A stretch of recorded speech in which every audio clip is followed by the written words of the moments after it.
my bluff, I'ma be here till the end. I'm the one you ride, I'm the one you ride to. If you don't wanna change, ain't no place to hide, ain't no one to run to. If you don't wanna change, I can help you out, I can help you out, I can help you out, I can help you out, I can help you out, I can help you out. Here we go again. Time is up and I'm calling up my friends. Ain't no wonder why, ain't no one to ride to. Here we go again. Call me up and you wanna be my friend. I'm the one you ride, I'm the one you ride to. If you don't wanna change, ain't no place to hide.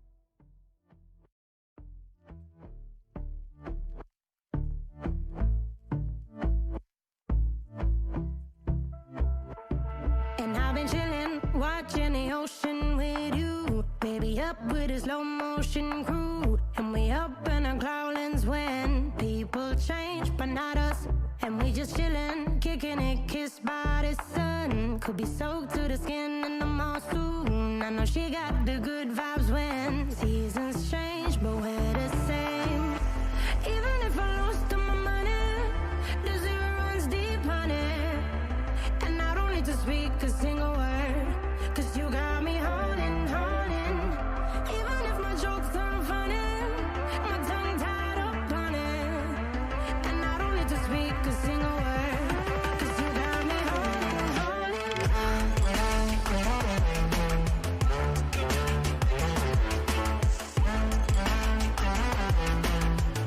'Cause you got me holding, holding.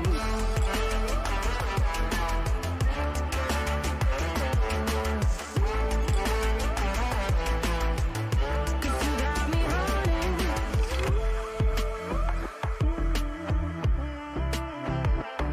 And I'll be running, possessed by a low, low voodoo. Fired up like a wolf on a full moon. And we're stuck in a la la land. The tides will turn without us. And I'll be killing time like I might be a cartoon. Take it in real life like haiku. I know we got the good vibes when pieces fall right into place. Even if I lost all my money, the zero runs deep, honey.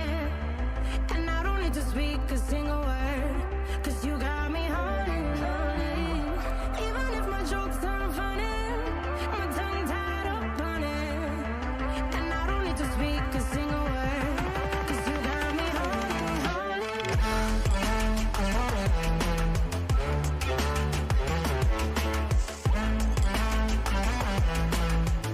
'Cause you got me holding, holding.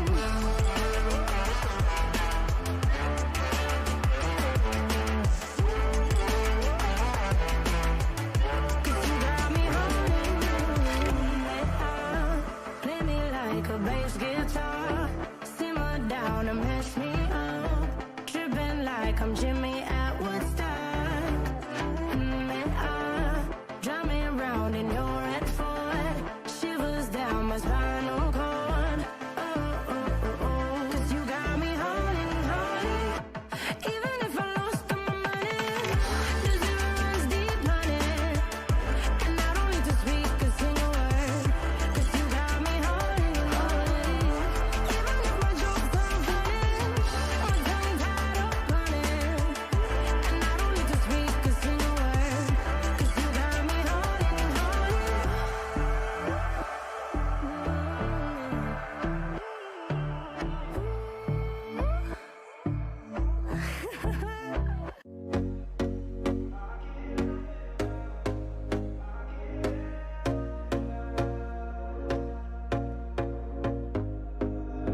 Here we go again. Trying hard, but you wanna be my friend. Ain't no place to hide, ain't no one. Hello, everyone, and welcome to the Week 2 QSL match between the Drunken Donuts and the Frost Foxes. I am Cabbage here, joined by Jeering Lamb. Jeering, hello. How's it going, Cabbage? Going quite well. Glad to hear it's going well for you, too. So we see Tiamat being the first god band here, and I don't know too much about these teams, but Tiamat and this Rama also being banned out by the Frost Foxes, picks that we've seen a lot, both in high-level competitive play and even within the leagues that we have here. I'm not surprised to see somebody like Rama banned out. He's been very high priority. The ability to clear waves pretty early with those spectral arrows is giving him a really good advantage in the early game, just because he can clear those camps early, get to lane as quickly as possible. Really good setup. So it's good to see him getting out early. Yeah, take some aggression off the table for both of these teams. Surtur also taken off the board, a god that only recently became legal. So already legal and already banned out. Yeah. A lot of respect They've thrown got towards this no pick. chance now, But brother. the Maui left open and picked up by the Drunken Donuts for their first pick here. And solid god to get in your first pick. Absolutely, especially with somebody like Surtur, Aokwang, and Naja off the table, getting a strong support to really set the pace of the game, to really tell people, this is how we're going to play. Maui's a very safe pick. He's great on the front foot, a little bit harder to do peel on the defensive, but he's very potent, and especially with that landfall, he can be really impactful. The question is, with people like Merlin still left open, how will the Frost Foxes respond? Yeah, and the Thor being left open is the said response. And Hercules also picked up. Not an uncommon pick, definitely not a bad god, but not a popular god, it would seem. But Thor in the jungle, definitely a threat in its own right, and also a pick that I know a lot of specific players do favor as just a pick that they feel personally comfortable on. But this Hercules, I mean, we've seen it go solo, we can also see it go support. Bit of ambiguity to the draft so far, but you think this gives the Frost Foxes some flexibility here? I think it certainly gives them a lot of damage and burst potential. Having both Thor and Hercules, that's a lot of damage going to be coming out. The physical damage that you can take in a matter of seconds is absolutely explosive right now. So the Drunken Donuts are going to have to be really careful about who they pick next, because if you get caught out of position just once, it might just well be the last time. Yeah, and it does seem like there's a lot of setup here from the Frost Foxes as well, getting yanked in by the Hercules or getting stunned out by a Thor wall, Thor ult. Definitely a lot of setup. Whether we're going to see some strong knockdown or something like a Merlin, it just remains to be seen. But Drunken Donuts the ones picking now, and Guan Yu still on the table as well, possibly aiming for some healing, some team fight presence. And Kern being hovered, and Kern being locked. Hunter's not something we've seen as often recently here in the QSL, but Kern, still a solid pick in your mind?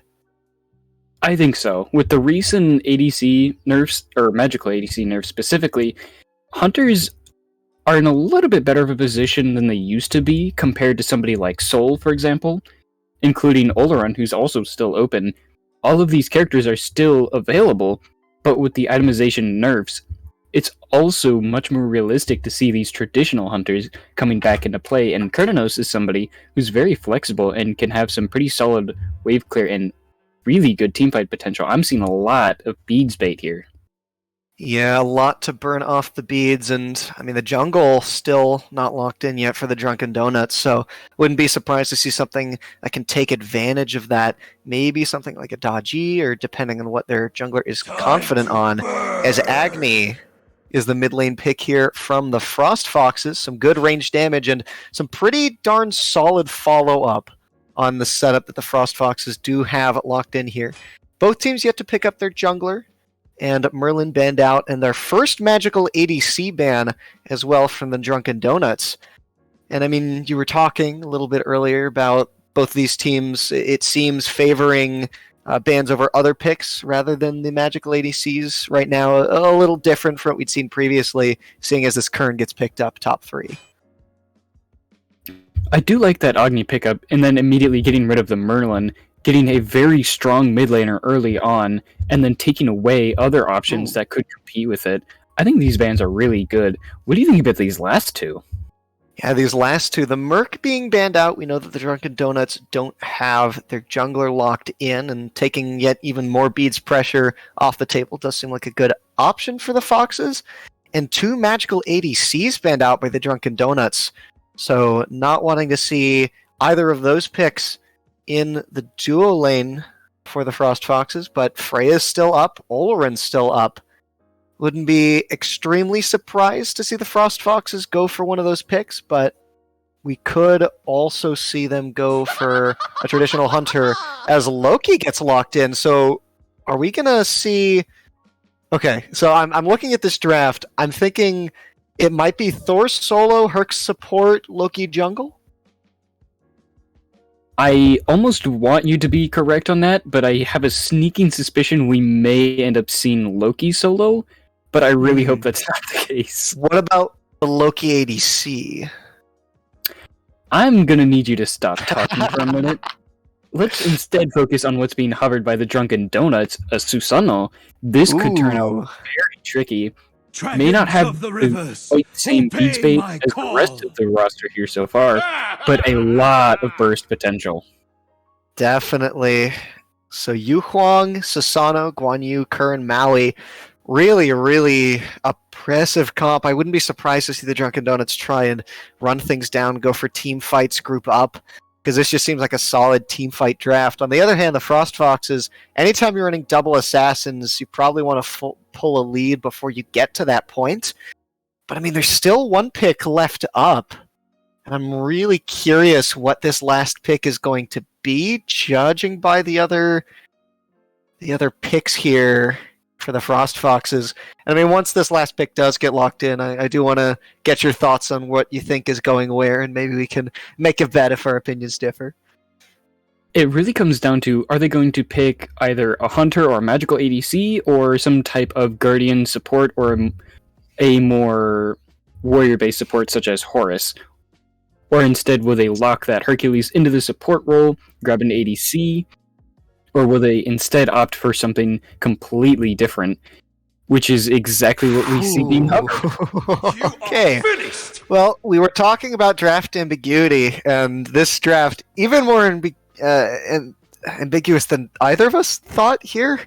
I mean, the Thor Herc, we thought maybe some flexibility between the Thor and the Herc in the solo lane, and I think now this throws everything out of whack. I mean, looking at this draft, who do you think is going where? Because I have my thoughts, but I'd like to hear yours. If I had to guess for anything, I'm going to place my money for certainty on Agni mid, Achilles solo. Achilles is a great counterpick into that Guan, makes his laning phase much more difficult, just because it can shut down his wave clear, getting rid of that tableau assault. Other than that, the position of the Thor, Loki, and Hercules is a little bit more ambiguous. Like you said, that Hercules support may be what we see, but the Thor and the Loki, neither of them are traditional ADCs, but I hate to say it, but you may have been right on that Loki ADC. I darn well hope I'm right, because if I make that call and that ends up being incorrect, I'm going to look really, really bad here. Still, I mean, this kind of a draft for the Frost Foxes, definitely something your opponents can't see coming, but I guess the main issue here is, do you think this is something that's going to pan out? Was it worth doing something like this, and do you think these picks are going to go well? Specifically, I'm looking at this Loki into the turn, because Thor jungle is fine, Achilles solo is great, Hercules support is fine, Agni mid is fine. Those picks aren't really the issue. I think the one that really stands out to us right now is this Loki. Do you think if it does end up going into the duo lane, it's going to be able to make enough of an impact in this game? I think it's mostly going to come down to, can the Frost Foxes pull off getting those specific picks, get that isolated kill, catch somebody out of position, and run away with that? Or will they get caught in these nasty team fights where the Drunken Donuts are going to have a little bit more synergy? It's really going to come down to, how can the Frost Foxes play this? Or will the Drunken Donuts be able to play the objectives properly, get to those teamfight stages, and really just keep everything under control. Yeah, Frost Foxes are going to need to be careful around objectives. No ADC, no magical ADC, no physical ADC, right? You lose out on a lot of that objective burn. And so what you're mainly looking for, like you said, is fights to set up for those objectives. And I think a lot of this is going to have to ride on the back of whatever this dual lane is, getting as much pressure as they can. And I'm assuming that the Hercules support, if this is a Loki ADC, is probably going to have to get aggressive. But, I mean, these two characters, you think they'd be up to the challenge? It's entirely possible, but we'll see as we head into game number 1 of Drunken Donuts versus Frost Foxes. This is going to be a good one, without a doubt. We've certainly got a lot riding on this game 1. A very spicy game draft, to say the least. Frost Fox is really setting quite the tone for game 1. Oh, no. That's an emote in this game? No. Okay. Well, Frost Foxes definitely catching Drunken Donuts off guard with this Loki ADC pick, and I'm happy to be validated on my guess there. So it's going to have to be Loki and this Hercules going into Maui and Kern. And I'd assume that you might lose out on clear, but the kill power is what's really going to be the challenge here to deal with if you're the Drunken Donuts. And as we get into kind of the early minutes of this game, you gotta be watching that sideline. Oh, absolutely. This dual lane is really going to be challenging to start off.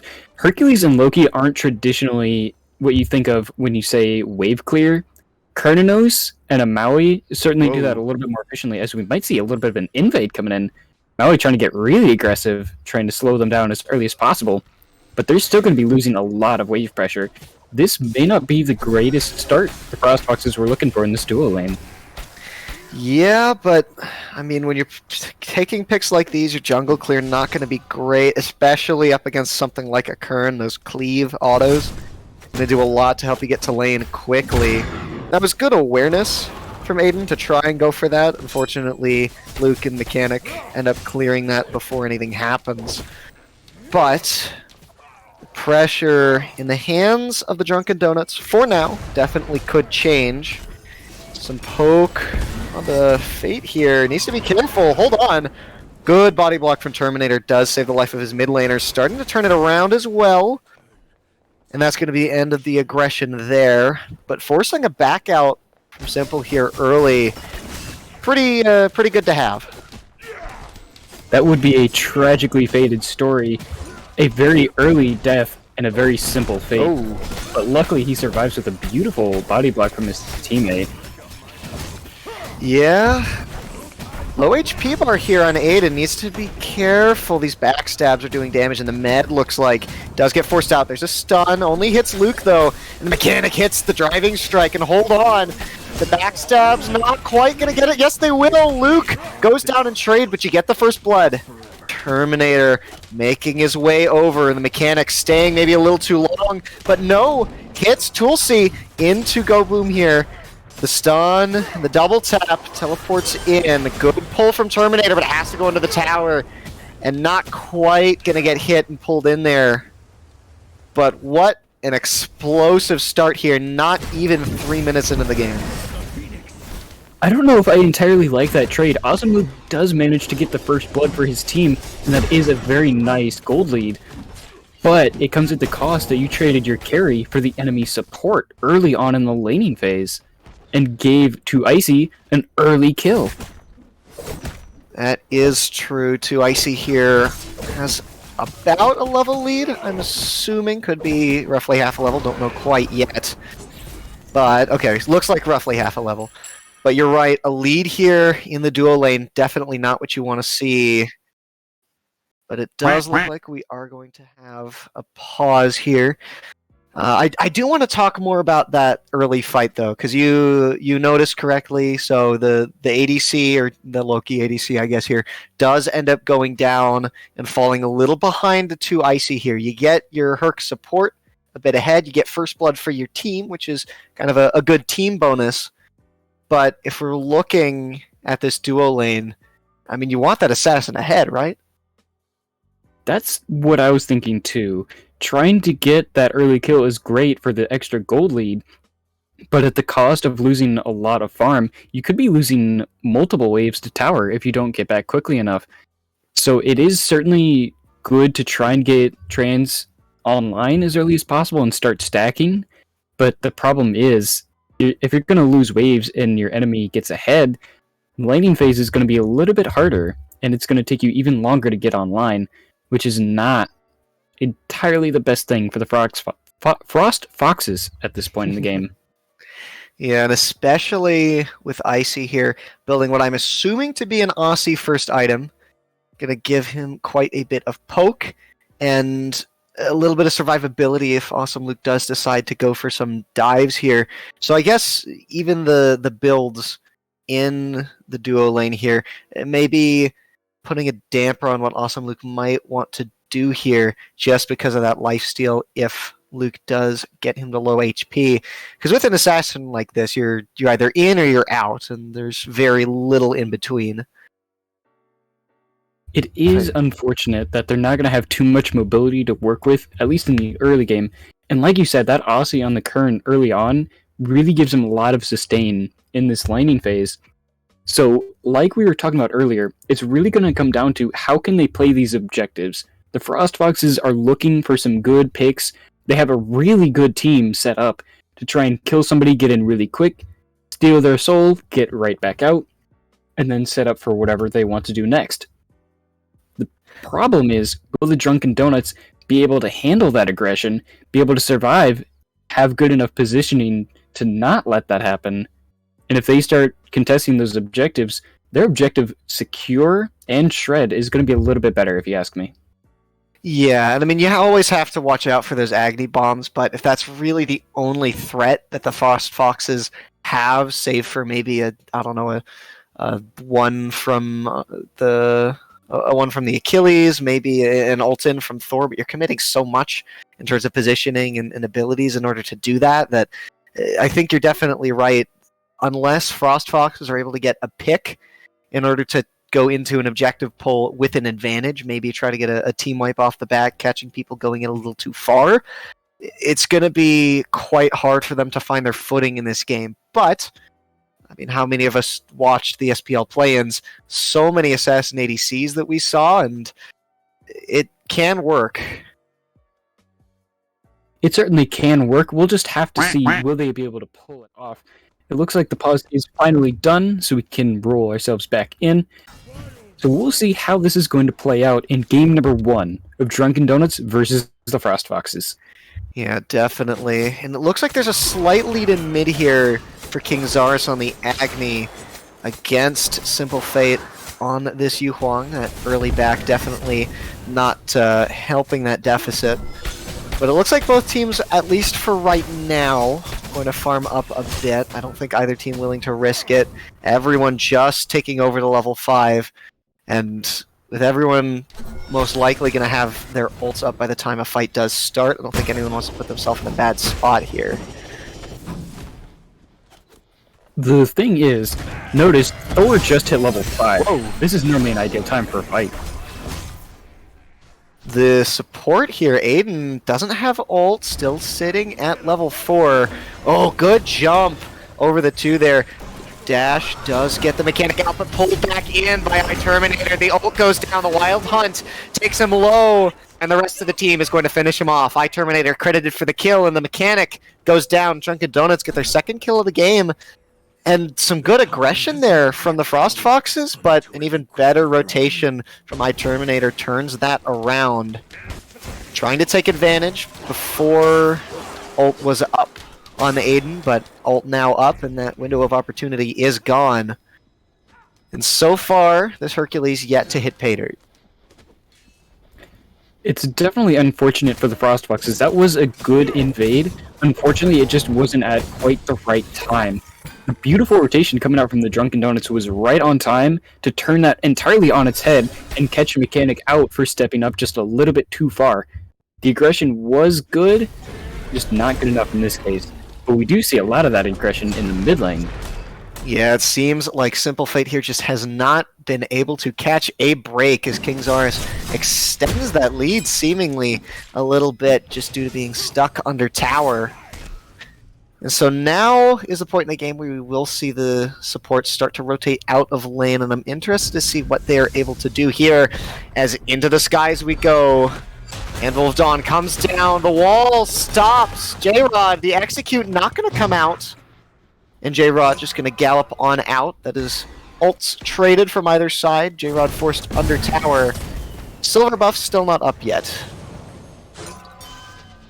I do like that trade out for the Drunken Donuts side. Getting that Anvil of Dawn out of Boom early is a really good thing. Thor not being able to rotate quickly is going to be a huge boon for the side of the Drunken Donuts. You know, speaking of rotations, I thought maybe some aggression coming out from the Drunken Donuts there, but it looks like they're just going to end up backing off there, not willing to take an unnecessary risk. Instead, just going to secure the blue buff.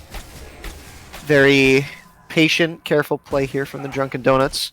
Already have, albeit small, a lead, and don't want to lose that if they can help it. But looking at this duo lane here, am a little worried that now that this Aussie is up, until Luke is able to stack up this Transcendence, things might be a little dangerous. Speaking of dangerous, awesome Luke down below half HP. The auto's not quite going to hit for 2 Icy. But I mean, this is just the poke you have to deal with if you're Luke. It is an unfortunate situation to be sure. But speaking of unfortunate, here goes Terminator. Strike and Excavate hitting Terminator. Good dash out though. Does manage to live that surprisingly, but the massive amount of burst that hits Terminator there, that is the benefit of having this Hercules. The warrior scaling does benefit you with a little bit of damage. Definitely not a good situation for Terminator. He's going to have to back as we see another fight coming on again. Slow HP up into the skies, but he lands. Great! Landfall isn't enough to save Simple Fate as Aiden is just getting dove, trapped by his own landfall, stuck against the wall. And the mechanic just going to taunt and run away, and I think Aiden DC'd. I think you are correct. This is a little unfortunate for the Drunken Donuts, and it looks like we are going to go into another pause here. So we will head back to the P&B screen, maybe talk a little bit more as the Drunken Donuts and Aiden get that figured out. But definitely an unfortunate timing. The Frostfoxes got a really good dive in. They did manage to get that early kill. They almost managed to get another one onto iTerminator, but unfortunately he made it out just barely with a sliver of health left. Simple Fate, unfortunately, was not so lucky. Like you said, the burst from Hercules was a massive amount of damage, and as I was talking about earlier, that potential to really just pick somebody out and get a really quick kill is exactly what the Frostfoxes are trying to do, and that right there was a perfect showcase of what can happen if you step up even a bit out of line. Yeah, they do seem to have leveraged themselves a lead out of this as well, albeit small. 500 gold is nothing to scoff at, especially this early, because we could see them try to have that balloon up a little bit. I do want to talk about how active Things Go Boom has been on this Thor. I think this is, twice now we've seen him ulting in, and this is the third rotation that he has made to a given lane. And this Thor doing what you want to see early? It hasn't exactly been the perfect Thor plays, but so far it's not going terribly. A half-level lead against his opponent, 0-0-1 as a score. Things Go Boom is doing pretty okay on the Thor. Getting that early lead is exceptionally good, especially on that Thor. Once that Mjolnir's attunement starts connecting, like it has been so far this game, with a lead, and especially with those items online, you're going to be removing health bars quicker than they can even notice what's happening.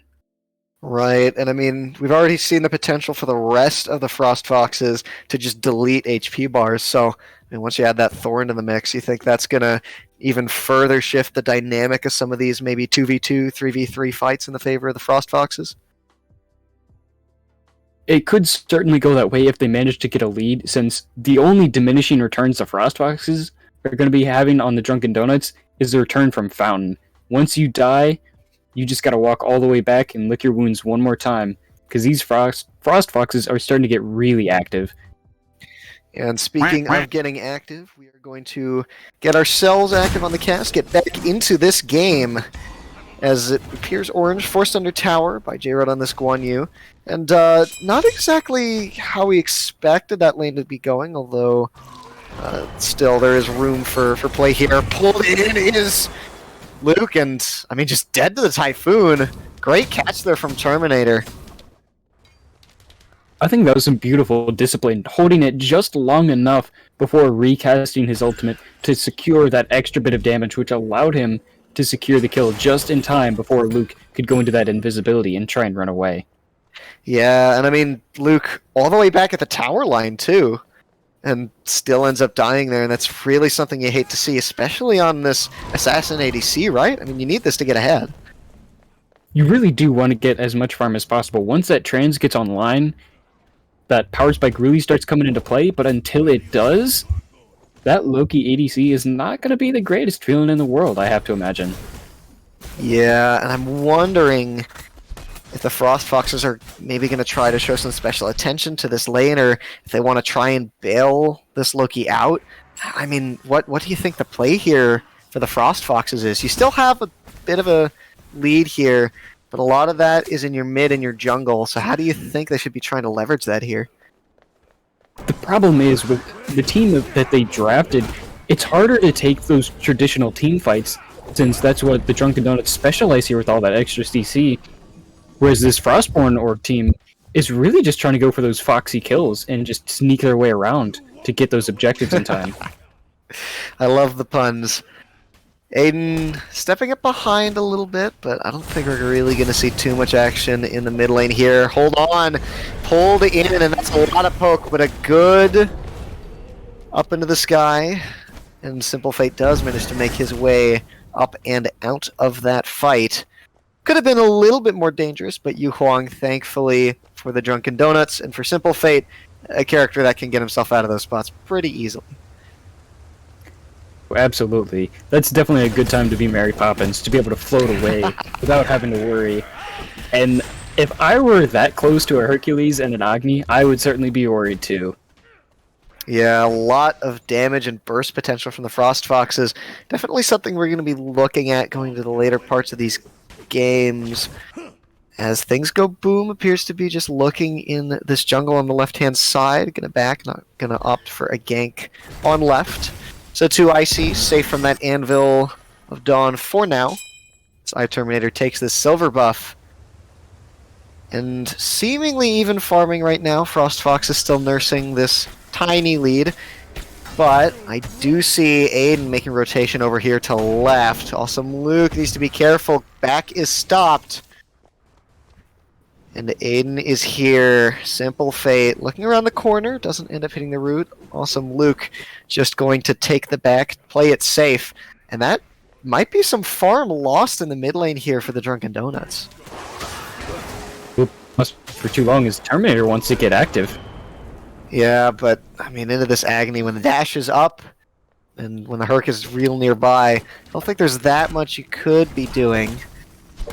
As these 2 metapods just smacking each other a bit. No one really able to do meaningful damage, but I do see Thor in the sky here. Where is this Anvil of Dawn going to land? Lands, but not onto the jungler. The double tap not going to hit either. The Typhoon goes in. The beads used by Things Go Boom, but pulled back in. This is a 3v2. Pulled back into the landfall. And killed. Finished off by the ult from Simple Fate. The Dueling Dragon's going to end up taking that. And the ult misses, and tragedy strikes as a death dropped onto the jungler for the Frost Foxes.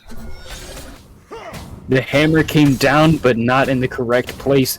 Drunken Donuts walking away with the victory in that little skirmish.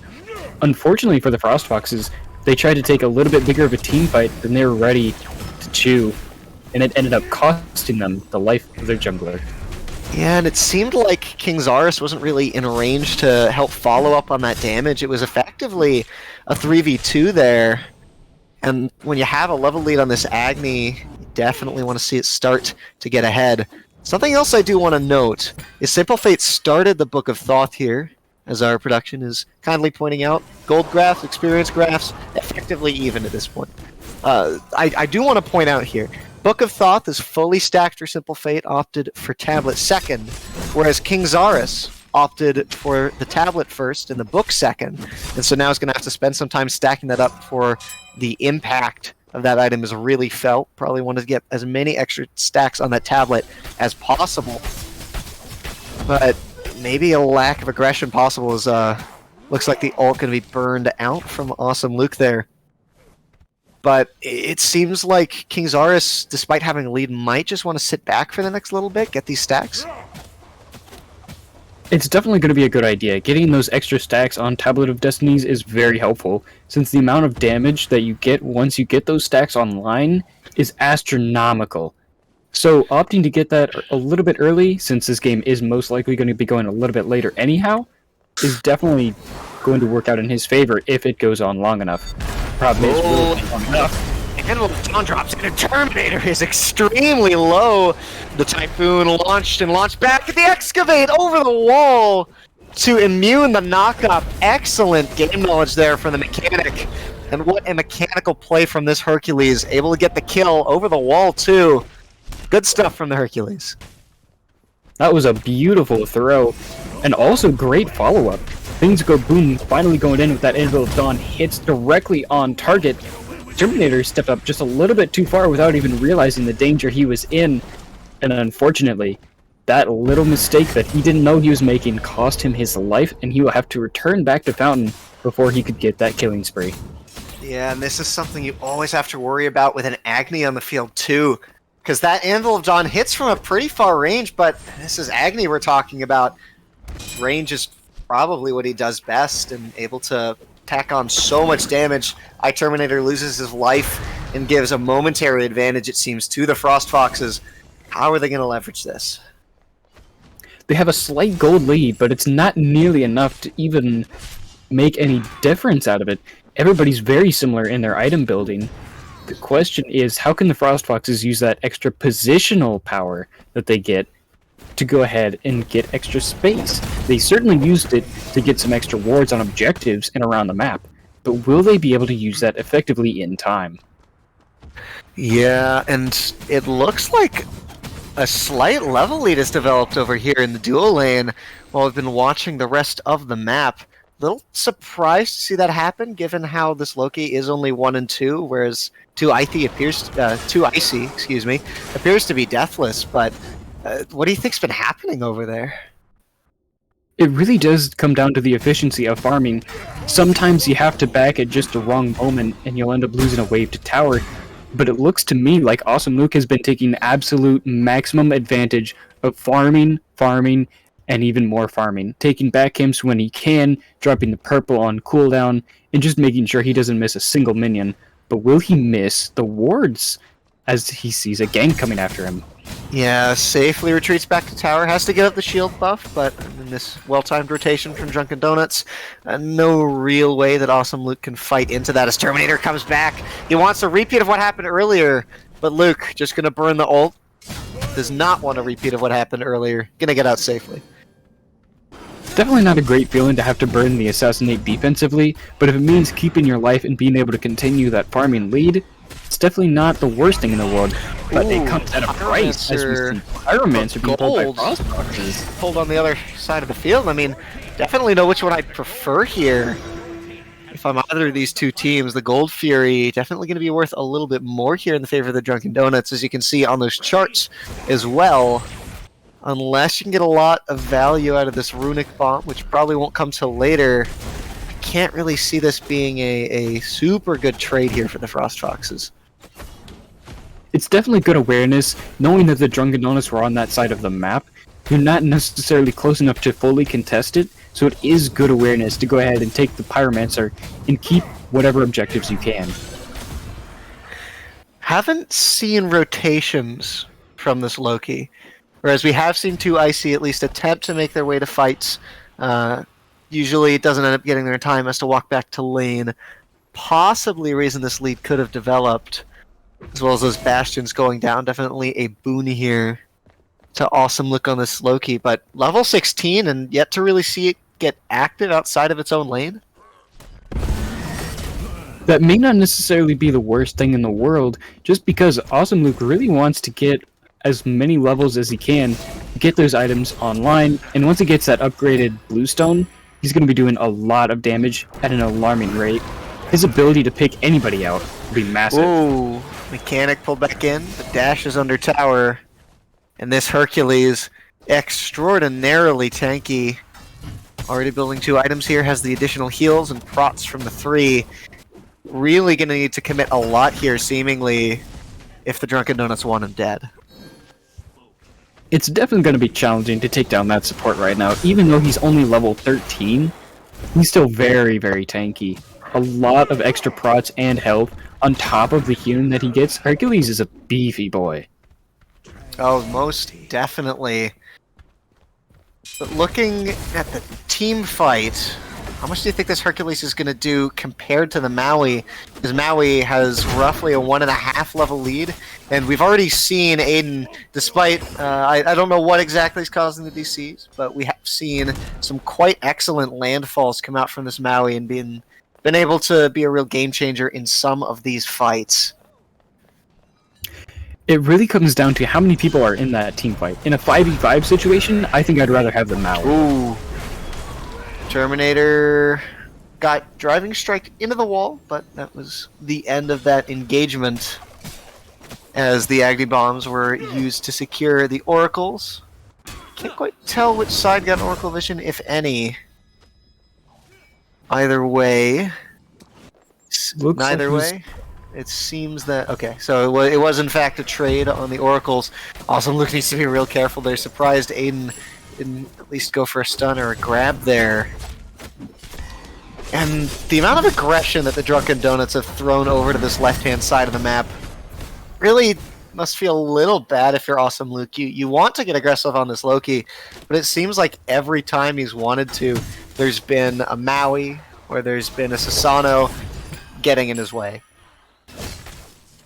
It's definitely not going to be easy for the Frost Foxes to get any leads or press those advantages, but if they do manage to sneak ahead just a little bit, having that double assassin comp is really going to allow them to get in the backline really quickly, obliterate somebody, and get all the way back out before the Drunken Donuts can even respond. The question is, can they survive extended team fights? Yeah, and like you're saying, team fights, it seems, is where both of these teams are looking to take this. An ever so slight lead for the Frost Foxes going into whatever this next team fight will be, at least for now. But where do you think this is going to happen? And the last objective pulls seem to just be even to both sides. But this time, the Primal Fury pulled by the Drunken Donuts, but the Frost Foxes are here to stop it. And it looks like it's going to be leashed here as 5 men strong. And J-Rod still trying to make their way over. Looks like going to go back to base. Has the heroic teleport, so able to make their way over and make this a 5v5. Teleporting in from base, and there comes the Guan. And now it's going to be even. Terminator, though, heavily poked out and taken out. As things go boom, hops in with the Anvil of Dawn, chased down by J-Rod on the horse, but pulled in is Aiden. Gets put low, the execute not gonna hit. Great landfall immunes at the execute, but a massive stun comes through from Orange here. Low HP bars, but you have to be careful of this Kernanos. The healing from the Guan is also just such a thorn in the side of the Frost Foxes. You get 2 kills, but you have no real way to sustain at the level that the Drunken Donuts can. Instead, the option here is to pull the objective, and it's burning relatively fast. And it looks like the Frost Foxes are going to get this for free, because the Drunken Donuts opt to take the Pyromancer, and this is an inverse trade for what we see last time. But if you're the Frost Foxes, you get 2 kills, trade it for 1 death on your jungler, and you get the Gold Fury. Definitely going to be a good feeling for the Frost Foxes. That was a beautiful play. The Anvil of Dawn getting all the way in the backline to pick up Terminator and finish him off. The beads and Aegis to stall just a little bit longer, forcing the Drunken Donuts to chase you all the way back, which allows your team to catch all the way up to you and confirm a bigger team fight where they already have the advantage. That's the type of pick that they're looking for in these team fights. Yeah, that entire time, you just have this Thor waiting in the mid lane, and I mean, sees the Susano at low HP, sees Terminator, and things go boom, just boom, right on top of his head, gets the double tap, finishes him off, and does lose his life in the process, but the rest of the team able to claw back a kill onto the support, as well as get some aggression around the Gold Fury. So it seems like posturing around Fire Giant is where the team wants to take this, but I don't think they can pull this. They don't have the numbers to pull it right now, since those extended team fights and 5v5s are going to be a little bit more troublesome than that 4v3 that they saw earlier. So the Frost Foxes are going to go ahead, just slow down the roll, start farming up just a little bit more, and make sure they don't lose any other T1 towers like they did in the left side. Yeah, 2 Icy taking that tower, and that's some good gold to claw back. That T1 tower still standing in every lane except mid lane for the Drunken Donuts, and in Frost Fox is the one in right, dangerously close to going down. But both teams seem to be making rotations over to the Fire Giant.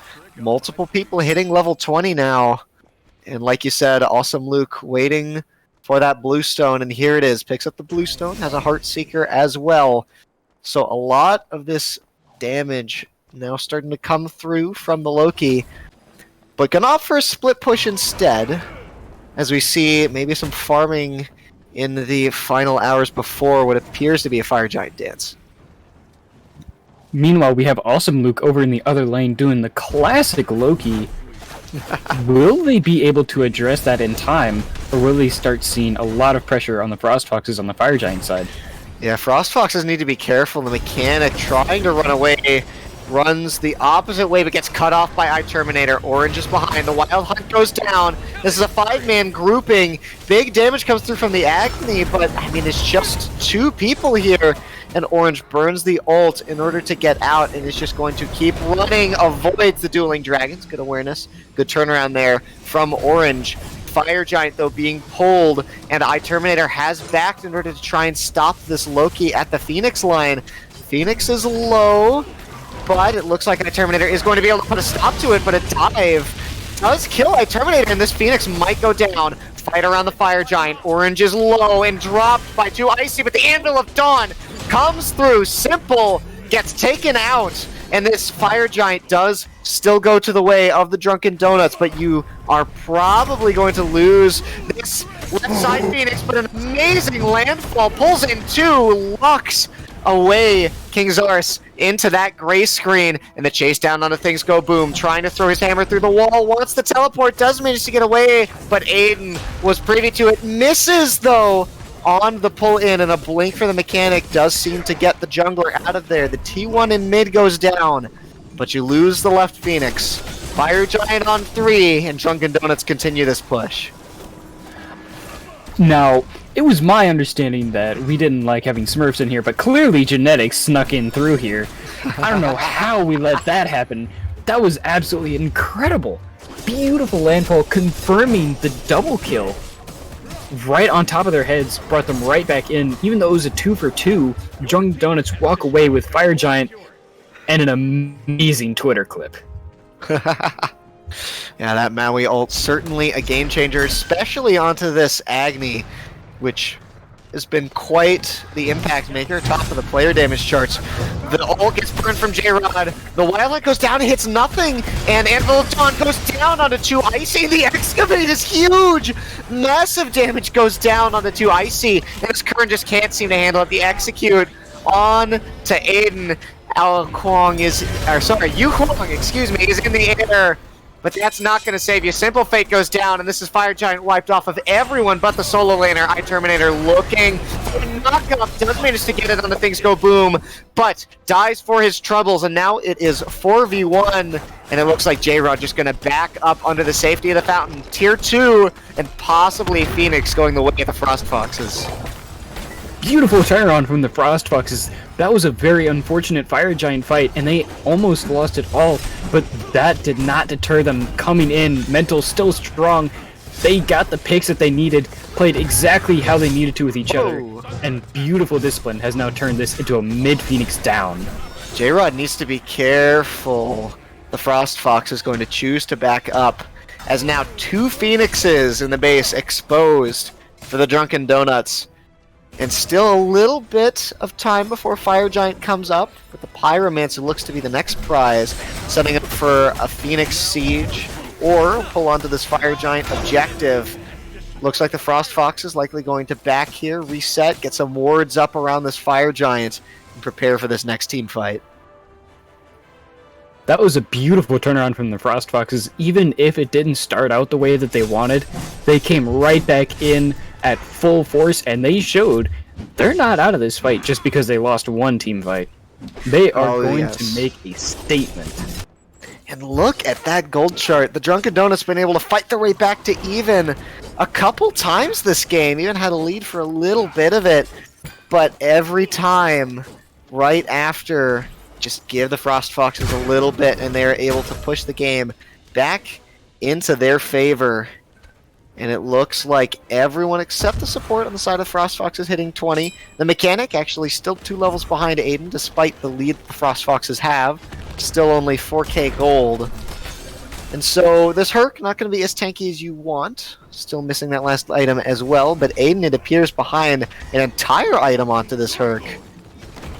And so the Frost Foxes definitely going into this with a bit of an advantage. And you need to be really a lot more careful if you're Luke here. Has to burn the ult, but J-Rod chasing him down on the horse is able to go out. Anvil of Dawn collapses, and it is massive damage into the backline. Simple Fate goes up and does manage to avoid the execute. Beautiful landfall gets everyone off of Simple Fate, and Simple Fate burns the Dueling Dragons. But excellent peel from Aiden on this Maui, but you can't peel that. Maui goes down, Guan goes down, and the Phoenix goes down. Titan next on the list for the Frost Foxes here. And it looked like Awesome Luke had stepped up a little too far, but a great turnaround here from the Frost Foxes. Stun on the Terminator, gets him low, but Luke does go down. Simple Fate taken low, up into the sky. 3 Phoenixes down, but still the Drunken Donuts fighting back. Simple Fate manages to hang on. Fire Giant waves coming in, left Phoenix comes back up, pings from the opposite side of the field as the mechanic makes his way over. That was a beautiful start to the fight from the Frost Foxes. That was a beautiful way to bait them in. Awesome Luke putting himself on the line to allow his teammates to get all the space in the world, collapsed and entirely separated the Drunken Donuts. Even though that landfall was great, it just couldn't do enough.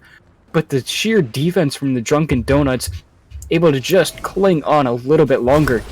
They kept themselves in this game despite having 2 Phoenixes down, 1 barely respawned. Drunken Donuts keeping themselves in for a little bit longer and showing it doesn't matter how bad one team fight goes, they're not giving up.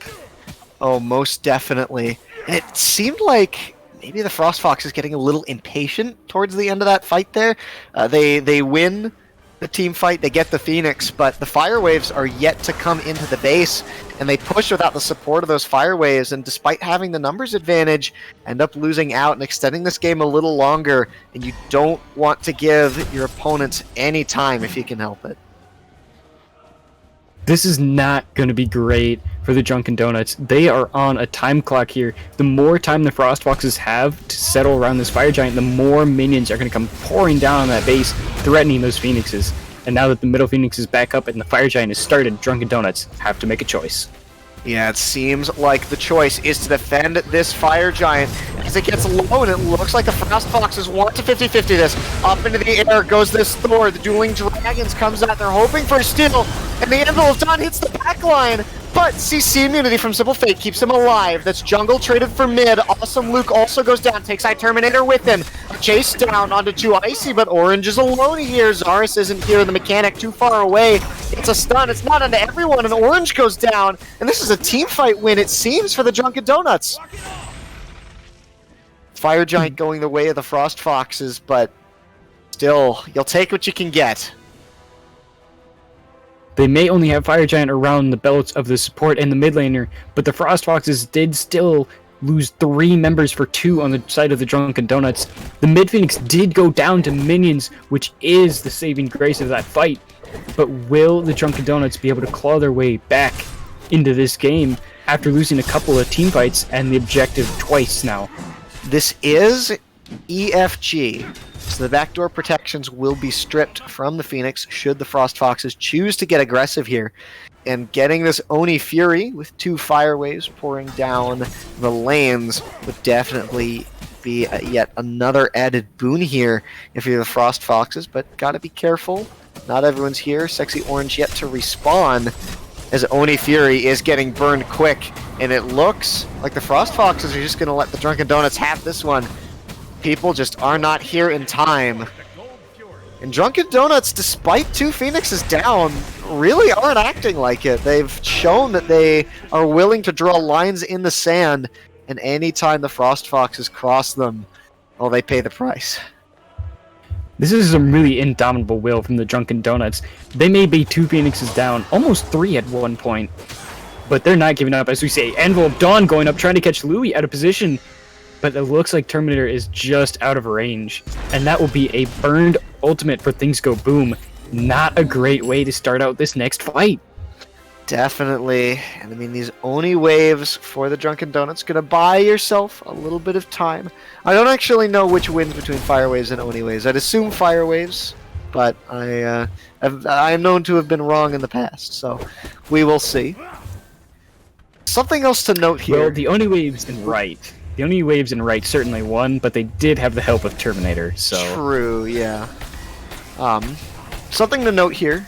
The Phoenix siege here of the Frost Foxes, this time not going into the actual siege itself with a man up or multiple men up after getting some kills. Terminator getting aggressive and to go boom here. I mean, Things Go Boom just doesn't really have the ult quite yet. Almost back up, and wouldn't be surprised if that's what the Frost Foxes are waiting on for their go button here. You don't have Fire Giant for that much longer though, so don't want to burn daylight for as long as you can. A blink in from Terminator goes in onto Things Go Boom, and it looks like beads are going to be burned from both sides up into the sky though. Simple Fate comes down with the Anvil Dawn, the switcheroo. Most people out of position, but a pull from the Maui goes down. The Phoenix is down, huge excavate rolls through, low HP bars across the board.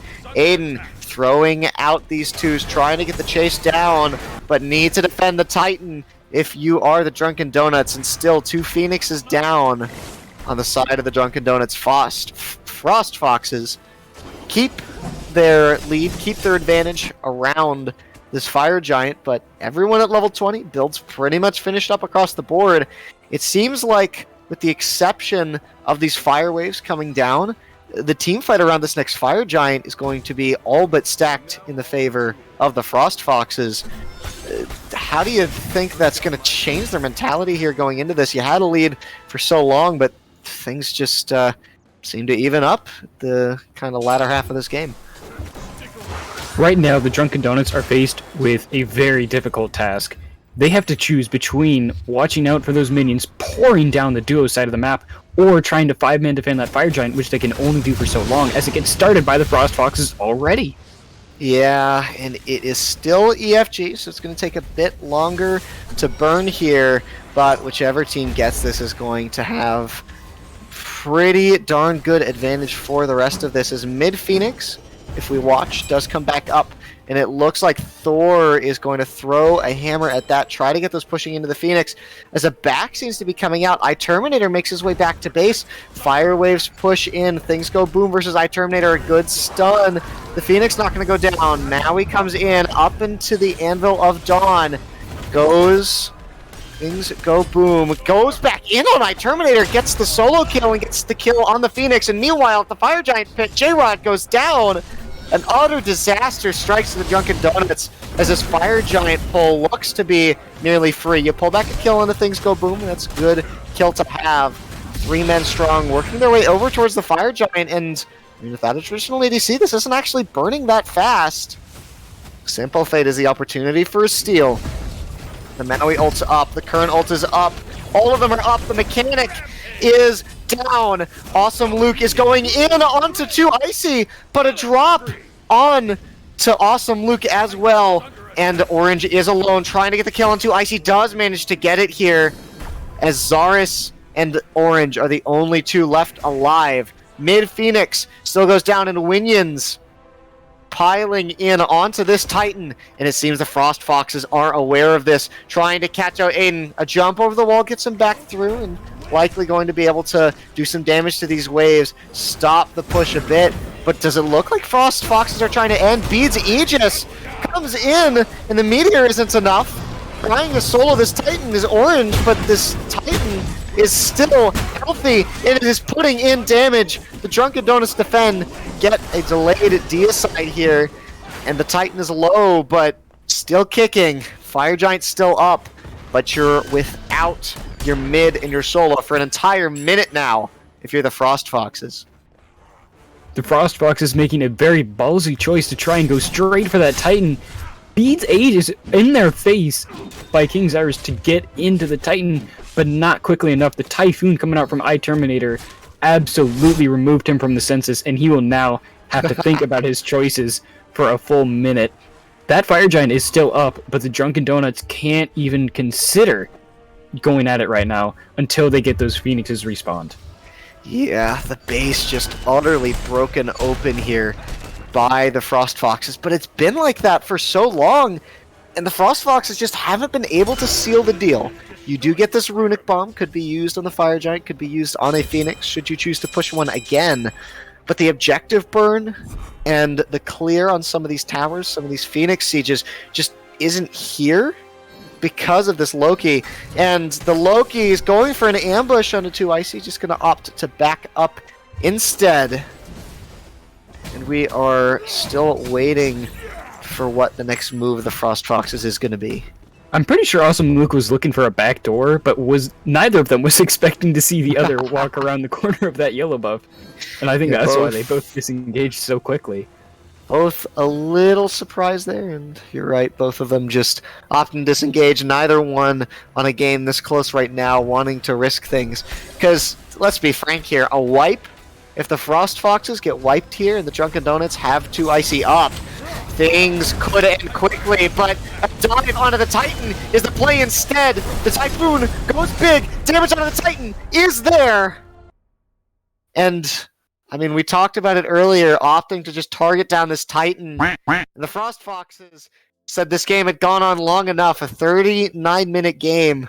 That probably didn't have to go as long as it did. The Frost Foxes dive straight into the Titan room and finish it here and now. Beautiful finish from the Frost Foxes, recognizing the Titan is the main goal. That's the number one thing you want to get rid of. Good discipline to recognize that call and commit to it as a team, working together to make sure they seal the deal on this game number 1 between the Frost Foxes and the Drunken Donuts. Oh yeah, and looking at game 2, I wonder what the options are going to be for the picks and bans here. This Agni had such an impact on the game, but it was only able to have that kind of an impact just because of the utter disruption provided by this double assassin, double warrior composition, able to just completely take the attention, it seemed, of the Drunken Donuts. Picks and bans, all that and more, coming at you right after this break. And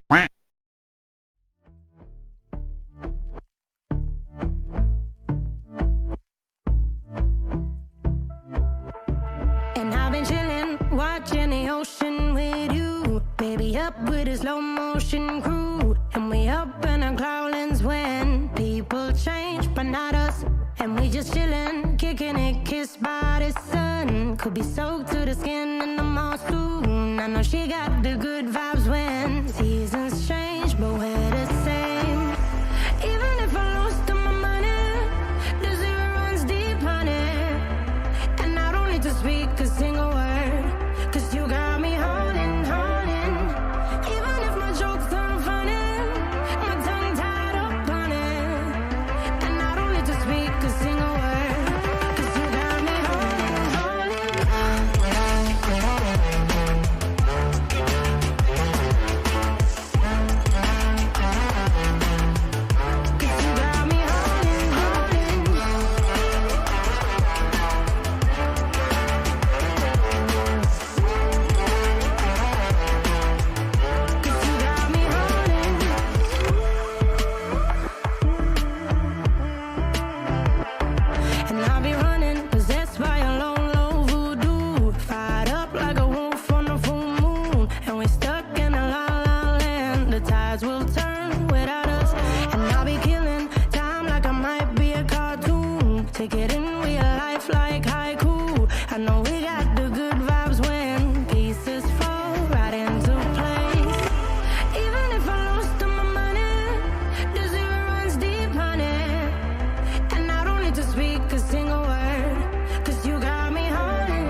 the good vibes when seasons change, but we're the same.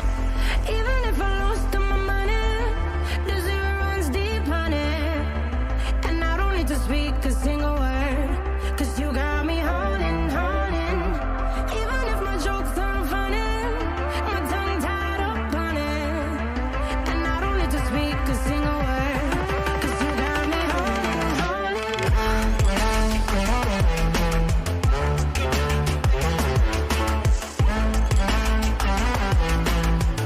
'Cause you got me holding, holding.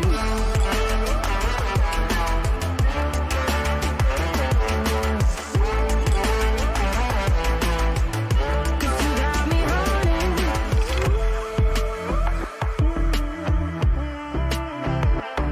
And I'll be running, possessed by a lone, low voodoo. Fired up like a wolf on a full moon. And we're stuck in a la la land. The tides will turn without us.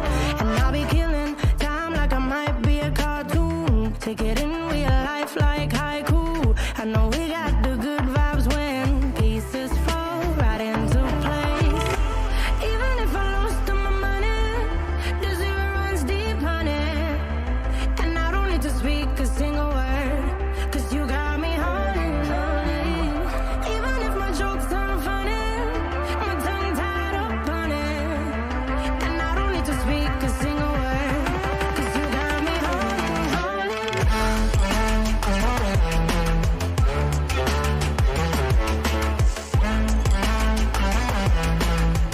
'Cause you got me holding, holding.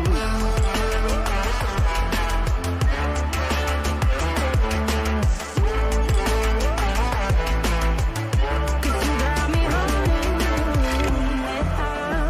Play me like a bass guitar, simmer down and mess me up, tripping like I'm Jimmy at Woodstock. Drive me around in your red Ford, shivers down my spinal cord. Oh, oh, oh, oh. 'Cause you got me holding, holding. Even if I lost all my money, the zero runs deep, honey. And I don't need to speak a single word. Hello, everyone, and welcome back. We are now in Game 2 of our Week 2 set between Drunken Donuts and Frost Foxes. Frost Foxes winning Game 1 with a Loki ADC. Don't know if we'll see an extra pick like that being run back, but definitely playing above our expectations. Well, we're definitely not going to see the Thor being run back because that got banned immediately. Yeah, things go boom, really making things difficult for the Drunken Donuts. And I mean, I don't blame Drunken Donuts for this ban here. Thor, strong god, just in general. And if it's one that things go boom is confident on, maybe just try to put on something he's not. I mean, he certainly made things go boom quite often, so it's definitely a good idea for the Drunken Donuts to get rid of that. Make the Frost Foxes choose something slightly different. Maybe get them off of those comfort picks that they're looking for. The whole point was to throw them off and really made them question what it is that they're going up against. But now that the Drunken Donuts have seen what it is that the Frost Foxes are playing, this time they'll have a little bit better of an idea of how to combat it. Yeah, and Jeering, I'm wondering if the Frost Foxes are thinking that they want to ban out anything that the Drunken Donuts did play last game. I know that, if it ain't broke, don't fix it, but it appears that they're just going to go with 3 bans that were banned last game, the Tiamat, the Cleo, and the Rama, as we talked about, all strong picks in their own right, as Drunken Donuts now needs to think if there's anything else on that Frost Foxes last game that they don't want to face again, or if they're okay with their previous bans. I do have to notice, Maui is still open, Fenrir is still open, Merlin is still open, all of the magical ADCs are still open. We could see any number of those picked up in the first 3, so the Drunken Donuts really have to consider what do they want to leave open that the Frost Foxes could potentially take first, but also grab second. There's only so much that you can ban out here, and the Drunken Donuts, too many options just trying to find an answer as to what they want to ban out. I think you're right. Magical ADCs could be banned out, but even with two of them up, Olerin and Freya, it seemed like, I don't know, neither team really willing to pick them up. And so I doubt that we're going to see them as heavily prioritized as they have been in previous sets. I know Surtur was banned last game. That is a pick I'm interested to see maybe get banned again or picked up. But Agni, I mean, what else can we say? Top of the player damage charts last game. Really put in work, and I'm not surprised to see this go. And Surtur, though... There goes the Surtur. First picked immediately. Right, banned out last game, left open this one, and that's going to be the first pick for the Frost Foxes. I believe last time this was played on stream here was Wednesday? I actually can't remember. Either way, rather new pick. Still yet to see just how much it can do when it has a lead. I know the game that I casted with it fell behind, wasn't really to make the impact that it needed to, but things could definitely be different for the Frost Foxes here. We have seen them be able to pull leads and really push them. Merlin, though, left open and picked up, and Terra picked up as well, and Merlin, pretty good at proccing that Terra ult, isn't he? Oh, absolutely. The constant damage that he throws out in all three stances, his odds of immediately forcing you to take that much more damage is going to make him extremely dangerous. But speaking of danger, you hear that laughter. That is another Loki getting locked in. As well as we see another dump. Yeah, Naja was banned last game as well. And this time going to be left open, picked up for the Frost Foxes. So that's still some setup that you have there from the Naja. Loki just full-on damage dive.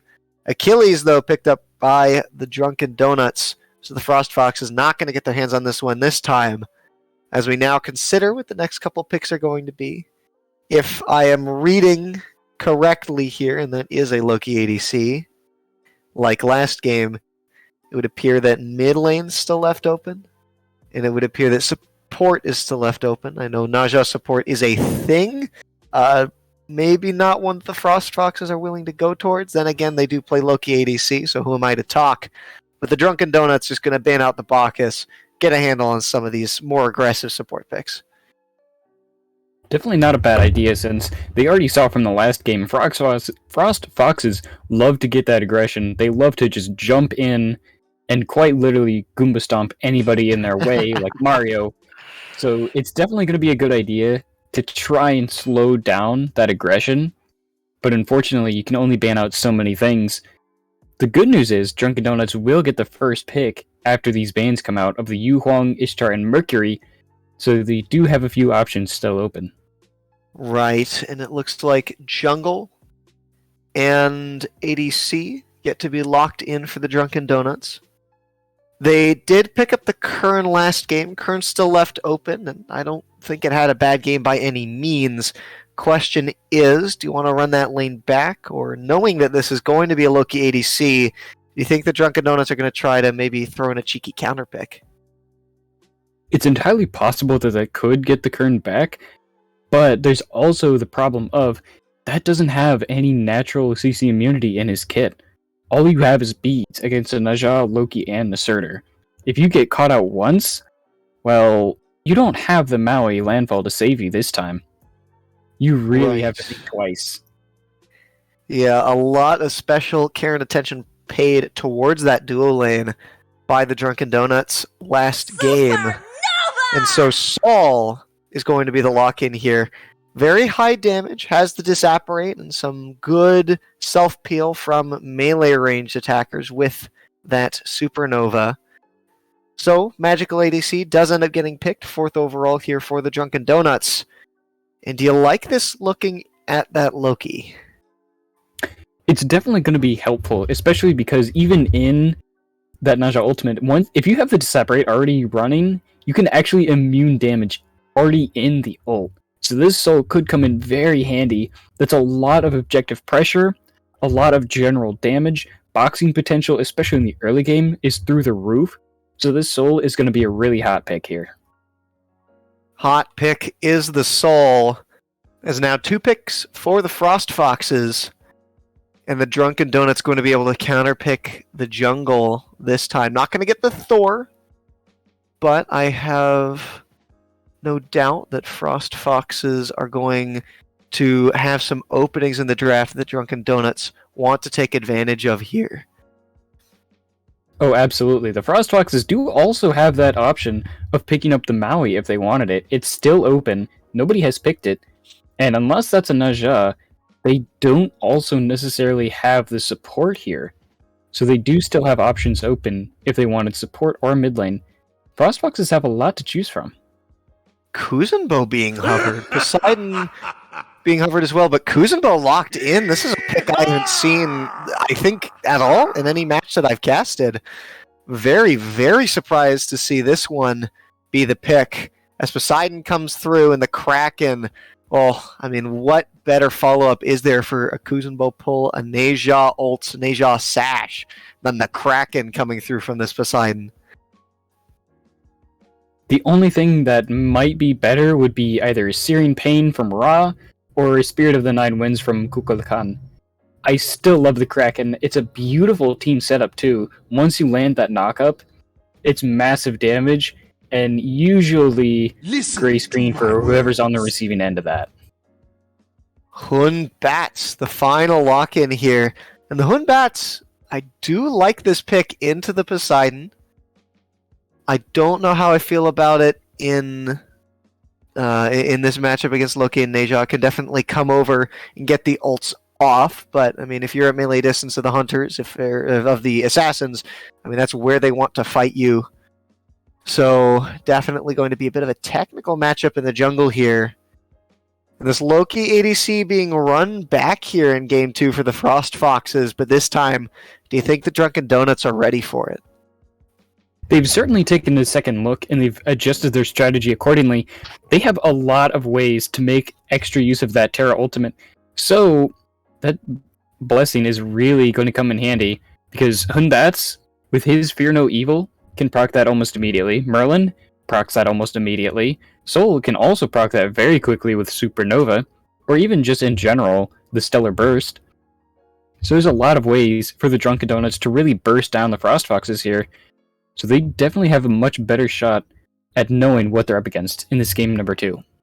Yeah, it does look like the Drunken Donuts have quite a good counter dive comp here. The Terra ult's able to not only help get some damage onto the Neja, the Loki, the Kuzenbo, who are going to be getting super deep into the backline, heck, even the Surtur, but also able to give them some procs, give them some HP, and help keep them alive.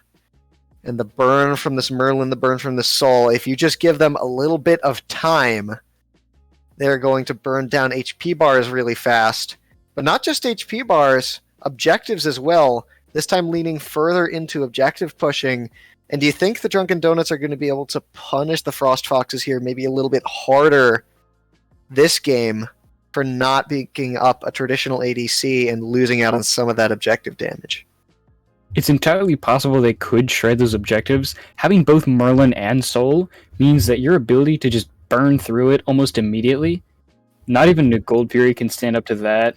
Pyromancer doesn't stand a chance. Fire Giant, definitely going to have to be reconsidering his life choices if he's up against that type of a game. Right, definitely. Well, we are going to be getting into this game 2 here between the Frost Foxes and the Drunken Donuts. Frost Foxes up a game.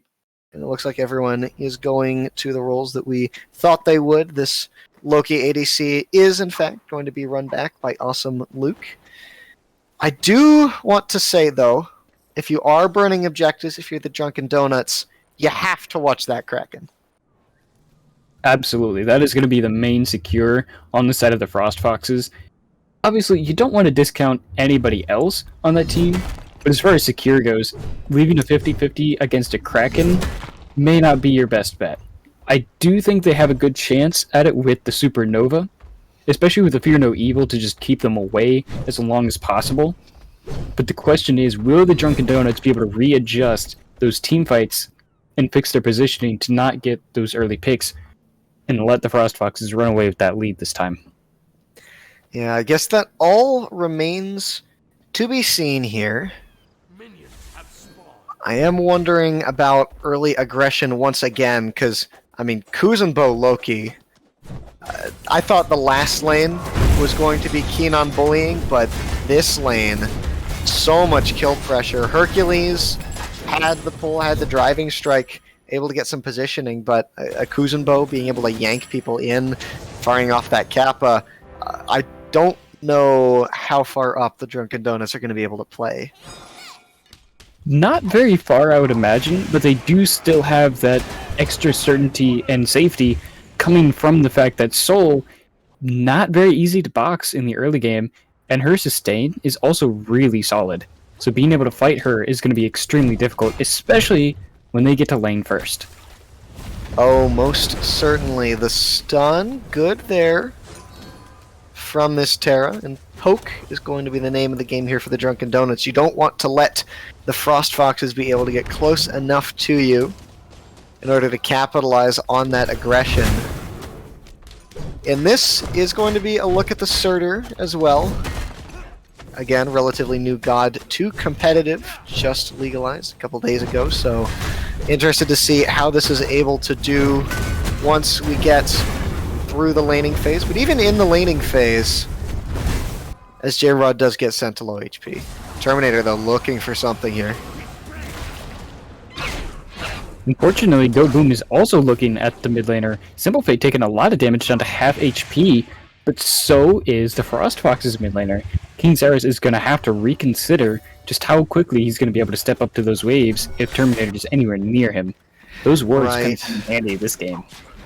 Yeah, Terminator playing a god that, I mean, once you hit 5, people are just going to have to back off, but I think Neja, especially if you're running into a squishy, can have that same kind of attitude. Fight around the silver buff here. Some poke being thrown either way, but I don't think a kill going to end up going towards any team. J-Rod needs to be a bit careful, as this Surtur's definitely showing some lane dominance as things go boom. Wanted J-Rod to get maybe a little too aggressive. Not going to end up panning out. Surtur is very good at getting that early pressure and really forcing his lane opponents to reconsider their life choices. He will absolutely send you packing if you step up even just a little bit too far. So it's definitely going to be a rough laning phase for this J-Rod Jr. Yeah, and I mean, Achilles really likes to be that god who just bullies you instead of the minion wave, but looking at Surtur here, it feels like able to contend with some of that pressure? Normally would hope for an Achilles to be able to do that, but this isn't a counterpick into a Guan Yu. That Achilles cannot stop the wave clear of that Surtur from just going on an absolute rampage. He is going to burn through your defenses just as quickly as you can put them up. Looks like Aiden just being annoying here. Coming towards this purple buff, gets the Kappa out of the mechanic. I mean, as annoying as you can be on this Terra, stall out, give to Icy time to farm up on the Sol, and get a lead for the Loki does seem to be important. It's definitely going to be helpful.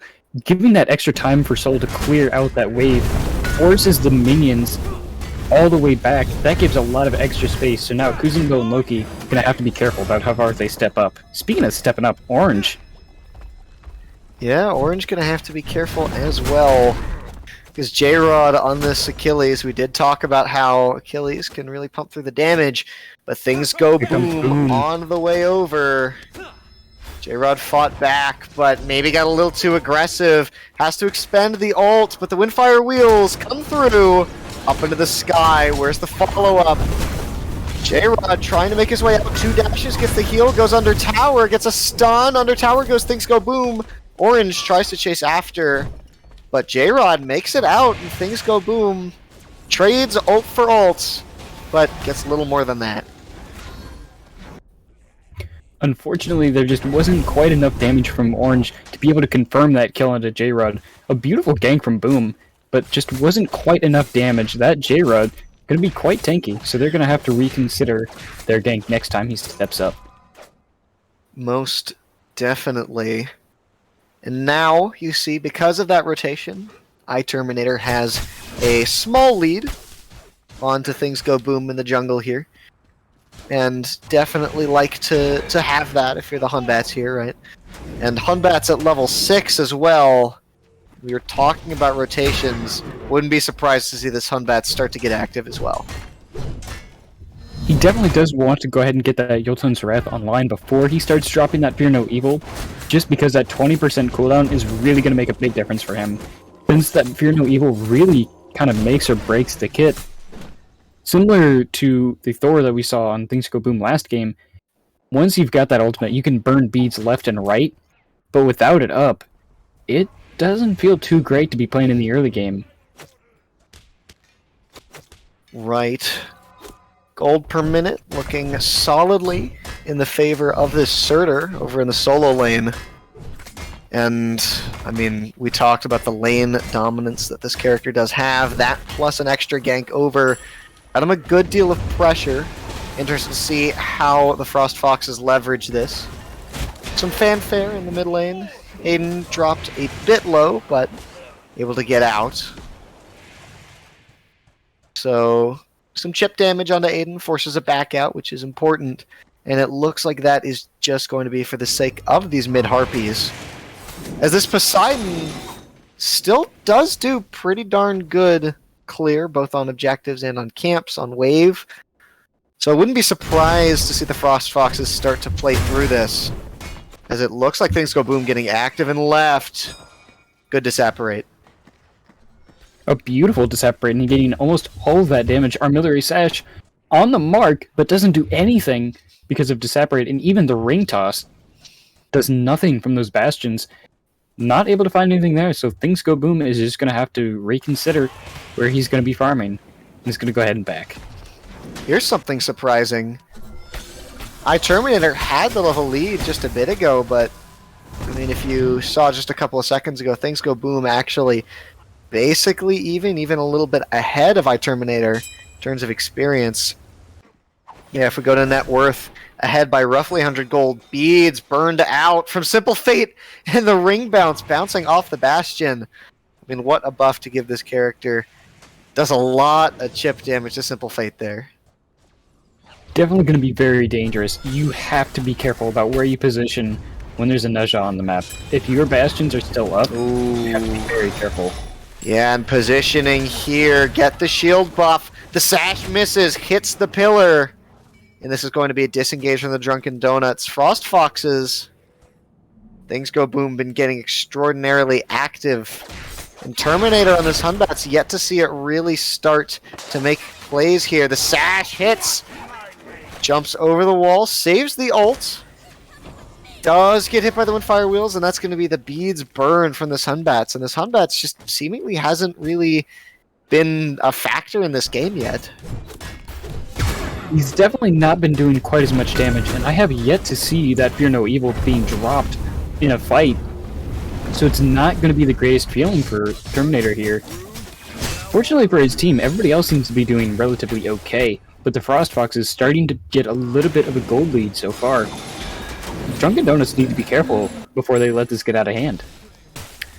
Yeah, and Frost Foxes, if you have a lead with this Loki, not a lead in lane, and it looks like a lot of the gold lead does seem to be focused in what I presume to be support and solo, as well as this mid lane pick.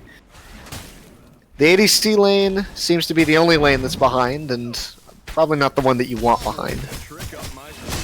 It certainly seemed to work out for him last game. If you remember, Awesome Luke fell behind just a little bit in the early game, but by the mid game wasn't feeling bad at all, and in fact ended up getting a slight level lead against his laning opponent, too, Icy. So we'll see how well this aggression turns out as he looks for a purple buff invade. Oh yeah, and here's the aggression. 2 Icy is able to leash that buff camp and draw it all the way back under the tower. Very nice for stopping the attempted steal there from Luke. As looking at the mid Harpies, we are, but a 2-level lead in support.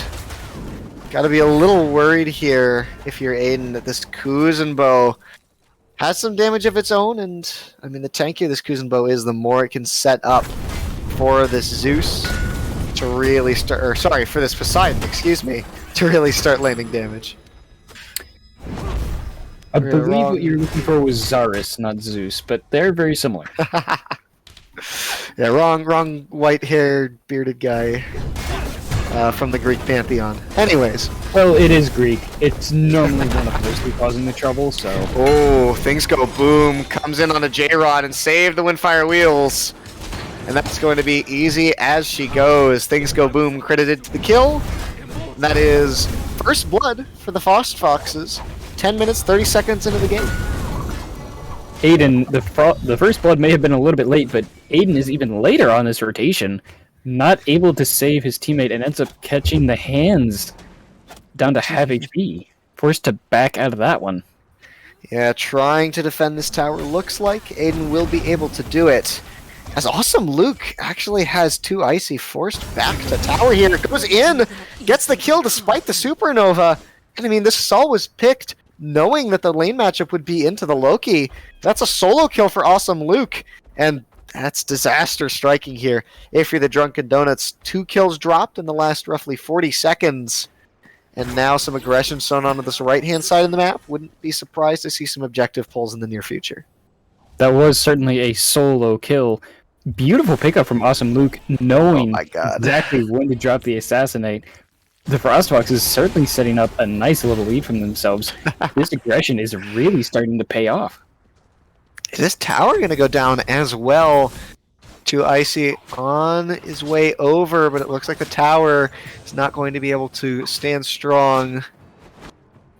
And the tower goes down. That's true. Here's a root coming through onto Luke. Good. Walks the other direction towards this Kuzenbo.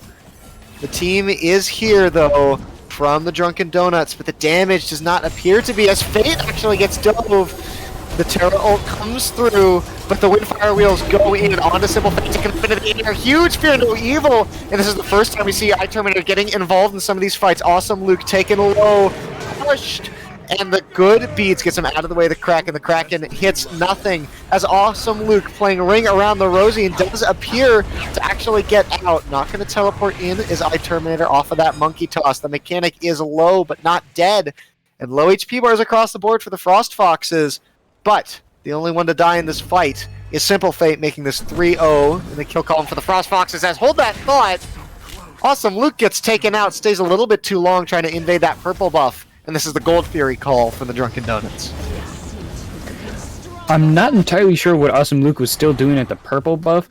Whoa. It was a successful invade, but it's also an unsuccessful Gold Fury pull as the Drunken Donuts opt to drop it. Yeah, a little surprised. I guess Oracle Vision in the favor of the Frost Foxes, so Drunken Donuts maybe just not wanting to deal with that. Still, Pyromancer is the group up target for the Frost Foxes here, and Drunken Donuts, no one really around to stop this. You get the T1 in left, which is important. The Terminator, no ult. I don't know if he's willing to go and fight this. Yeah, gets hit by the sash, but the Windfire Wheels are going to completely whiff into the wall. Bit of a missed opportunity there from Things Go Boom not to land that. It is unfortunate, but the Frost Foxes do manage to end up picking up that Pyromancer, so it's even more gold in the pockets of the Frost Foxes. Yeah, even more gold and a runic bomb for later. Whatever they decide to use it on. As Oracles being taken as well. Really putting a damper on some of the aggression that the Drunken Donuts want to do around this Fury. As we know earlier, had the opportunity, did not go for it, possibly because of the Oracle Vision.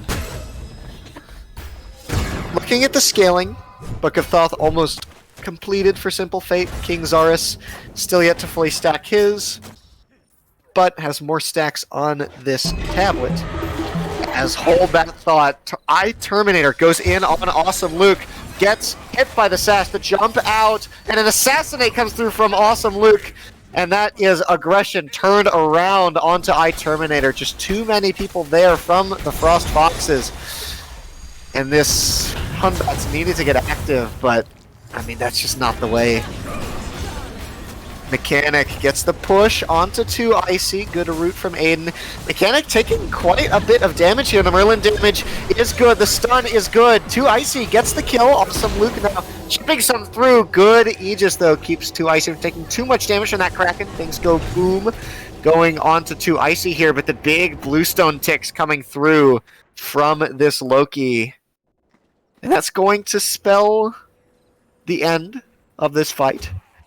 The Mechanic goes down, but in trade for a kill onto iTerminator, I think you take that any day of the week. That will definitely be a good pickup for the Frost Foxes, trading your support for their jungle. And that was some great aggression coming out from the Hunbats, but unfortunately for him, it was a little bit too deep, and he ends up getting terminated for it.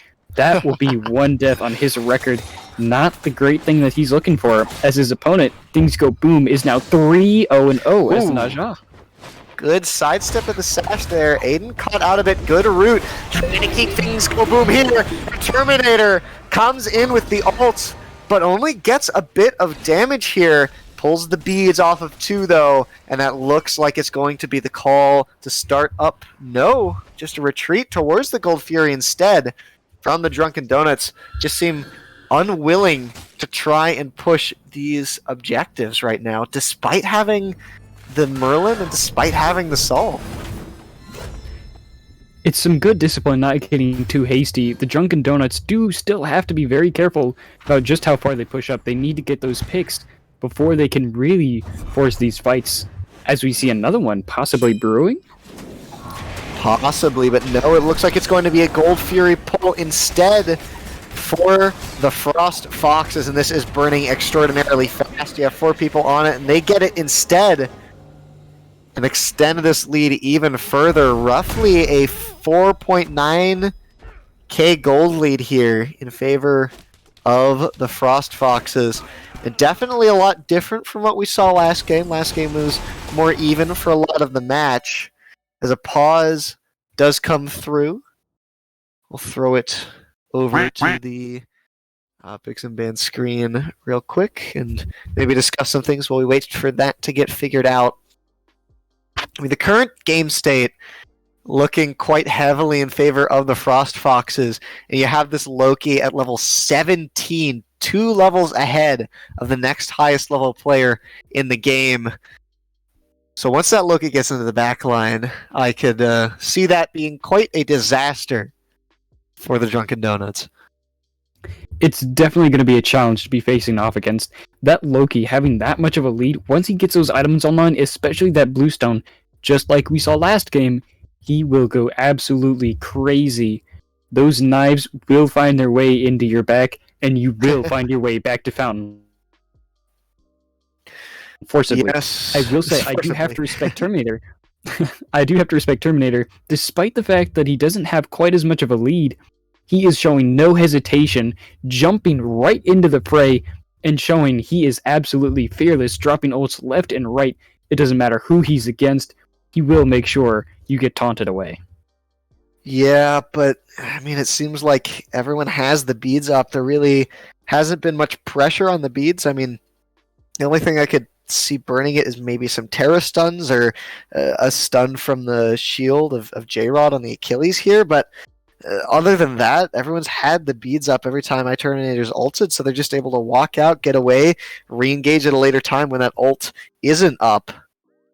So Drunken Donuts, maybe an issue with the draft, or just maybe trying to find times for this Hunbats to get more active, find better placements for the ult, force people to disengage, lose an engagement. I mean, how do you think this Hunbats needs to play here? I think the main trouble is both Merlin and Hunbats are much better skilled for the late game than they are in the early, especially with a Terra. Your early game pressure is very much limited to those side lanes, and considering the fact that that Loki now has a 2-level lead on the Soul, and that Achilles is up against a Surtur, your ability to get any lane pressure at this stage in the game is very hard to come by. So they really just need to play it safe, wait for those team fights, work together like they were last game, and show even if one team fight doesn't go quite their way, they really had the potential to hold on just a little bit longer, as we saw with those siege defenses in game number 1. Yeah, most definitely. And if you look at the siege here from the Frost Foxes, definitely not the strongest thing in the world. Poseidon going to be your main range damage on the siege, not too great. You have 2 assassins if you can get on top of the Phoenix, but I mean, you have to get rather close. And there's some great counter engage, some great area denial. You combine this Merlin with the Soul, with some Terra ults, and then throw the Fear No Evil on top of that.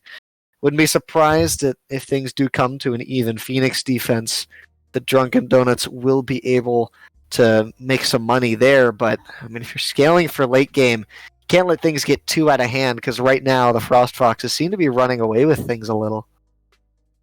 They do certainly have a much bigger lead than they did in the last game, and with it being almost 5,000 gold now, as we get ourselves back into this game number 2, Frostfox is getting themselves a good early lead.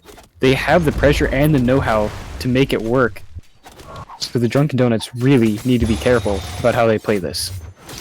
Right, and it seems like for now, we do have a little aggression in the mid lane, it would seem.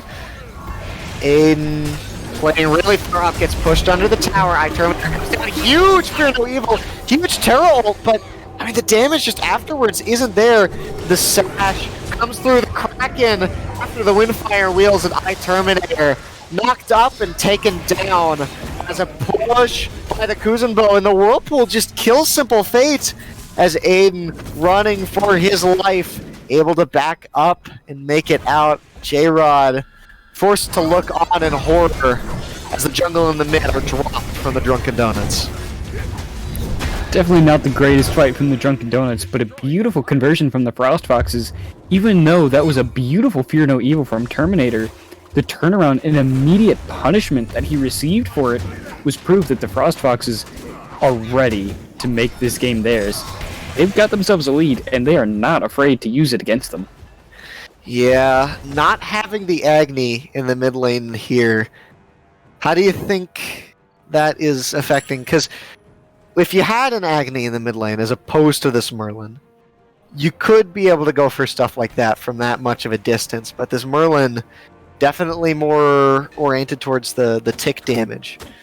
And so if you get aggressive like that and people are just able to move their way out, do you think that maybe you need to wait a little longer before getting aggressive like that, or maybe you needed to change up your playstyle based on the picks? I think the main issue is they've lost so much space, and because of the early pressure that they've lost out on, those level leads are now coming back on them. Luke overextended a bit, and the Terra Wall's not going to land, and it looks like Luke is going to make it out. And the Sash comes through, but the ult is still up, not going to be used on Aiden there. Things go boom, maybe regretting that. Seems that the Mechanic and Zorus are here.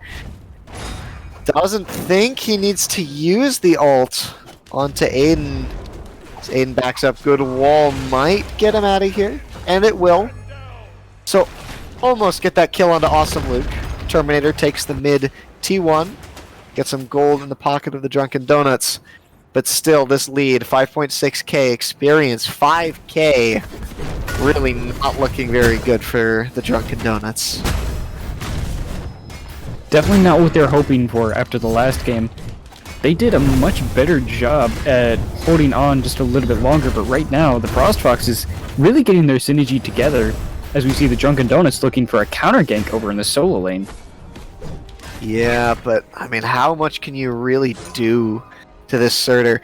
Both solo laners here had a pretty darn quiet game, save for that aggression that happened in the solo lane early on. Haven't seen either of them really rotate, get super involved in these fights, but a good Kuzen push into the Kraken, but an even better Fear No Evil to peel off the entire team. Looks like the T1 is going to go the way of the Frost Foxes. Ults exchanged, but the T1 going in the favor of the Frost Foxes is important for them, and things go boom. Dives on a Simple Fate, taken up into the sky, and the Windfire Wheels seal out the kill. And the Drunken Donuts being caught piecemeal and picked apart by the Frost Foxes. Getting caught out by a Naja in the jungle, especially this late into the game, Once he takes you up with those Windfire wheels, it's a very simple fate. You're just going to drop right back down and go straight to the fountain. You really have to be careful with those positioning, and I don't see enough wards on the map for them to be walking around like that. Yeah. Looks like the Oni Fury for Fire Giant is going to be the trade that Drunken Donuts want to go for here. Trying to keep Frost Foxes off this Fire Giant for as long as they can. Oni Fury goes down, I wouldn't be surprised to see no. Everyone's just going to back, so it looks like that might just be a free Oni Fury then for the Drunken Donuts. Frost Foxes caught backing. Caught backing and caught lacking. That is a beautiful heads-up play, though. Great way to get themselves back in the game, return some money to their pockets, minimize that lead, and really just catch back up, get that itemization, and keep themselves in the fight as long as possible. The Drunken Donuts need every bit of XP and gold they can get their hands on. Yeah, if we could see the golden hand, I'm curious how far behind this Saul is. Goodness gracious. Okay, does manage to pick up the Rod of Tahuti. So, right now, on relatively even footing with this Loki, and it appears the Pyromancer gets taken here for the Drunken Donuts. So, I mean, these neutral objectives finally going the way the Drunken Donuts like this draft should be getting. And that's what I was thinking about earlier. They have a lot of shred, but unfortunately they just don't have the positioning space to be able to pull it off. Once they get those wards in, as they have around that Pyromancer, if we see, 6 wards surrounding the Pyromancer, they get a lot more space, and the availability to pull that objective is a lot more real as they look for collapse onto Boom. Yeah, Boom pushed up a little bit, has to burn the ult and the beads.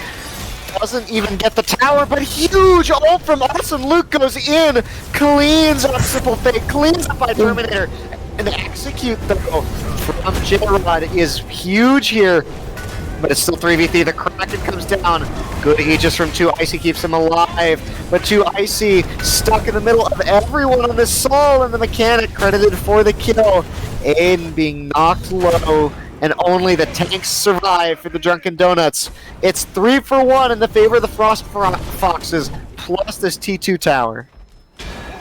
Beautiful turnaround. That was an incredible ult coming out of Awesome Luke. The sacrifice that he ends up making by getting that double kill allows them to secure the 3rd kill and the T2 tower.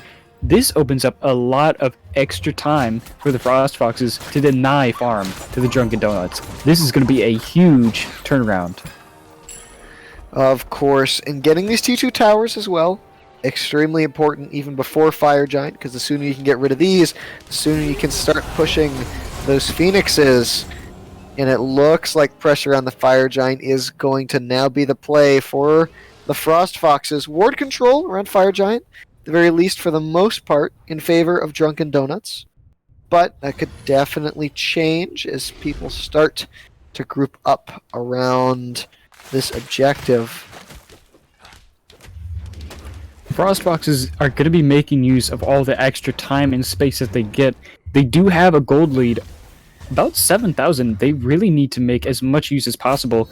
Drunken Donuts want to get as much farm as they can to catch back up, but unfortunately, the Frost Foxes are just not letting that happen, as now the positioning is around the Fire Giant.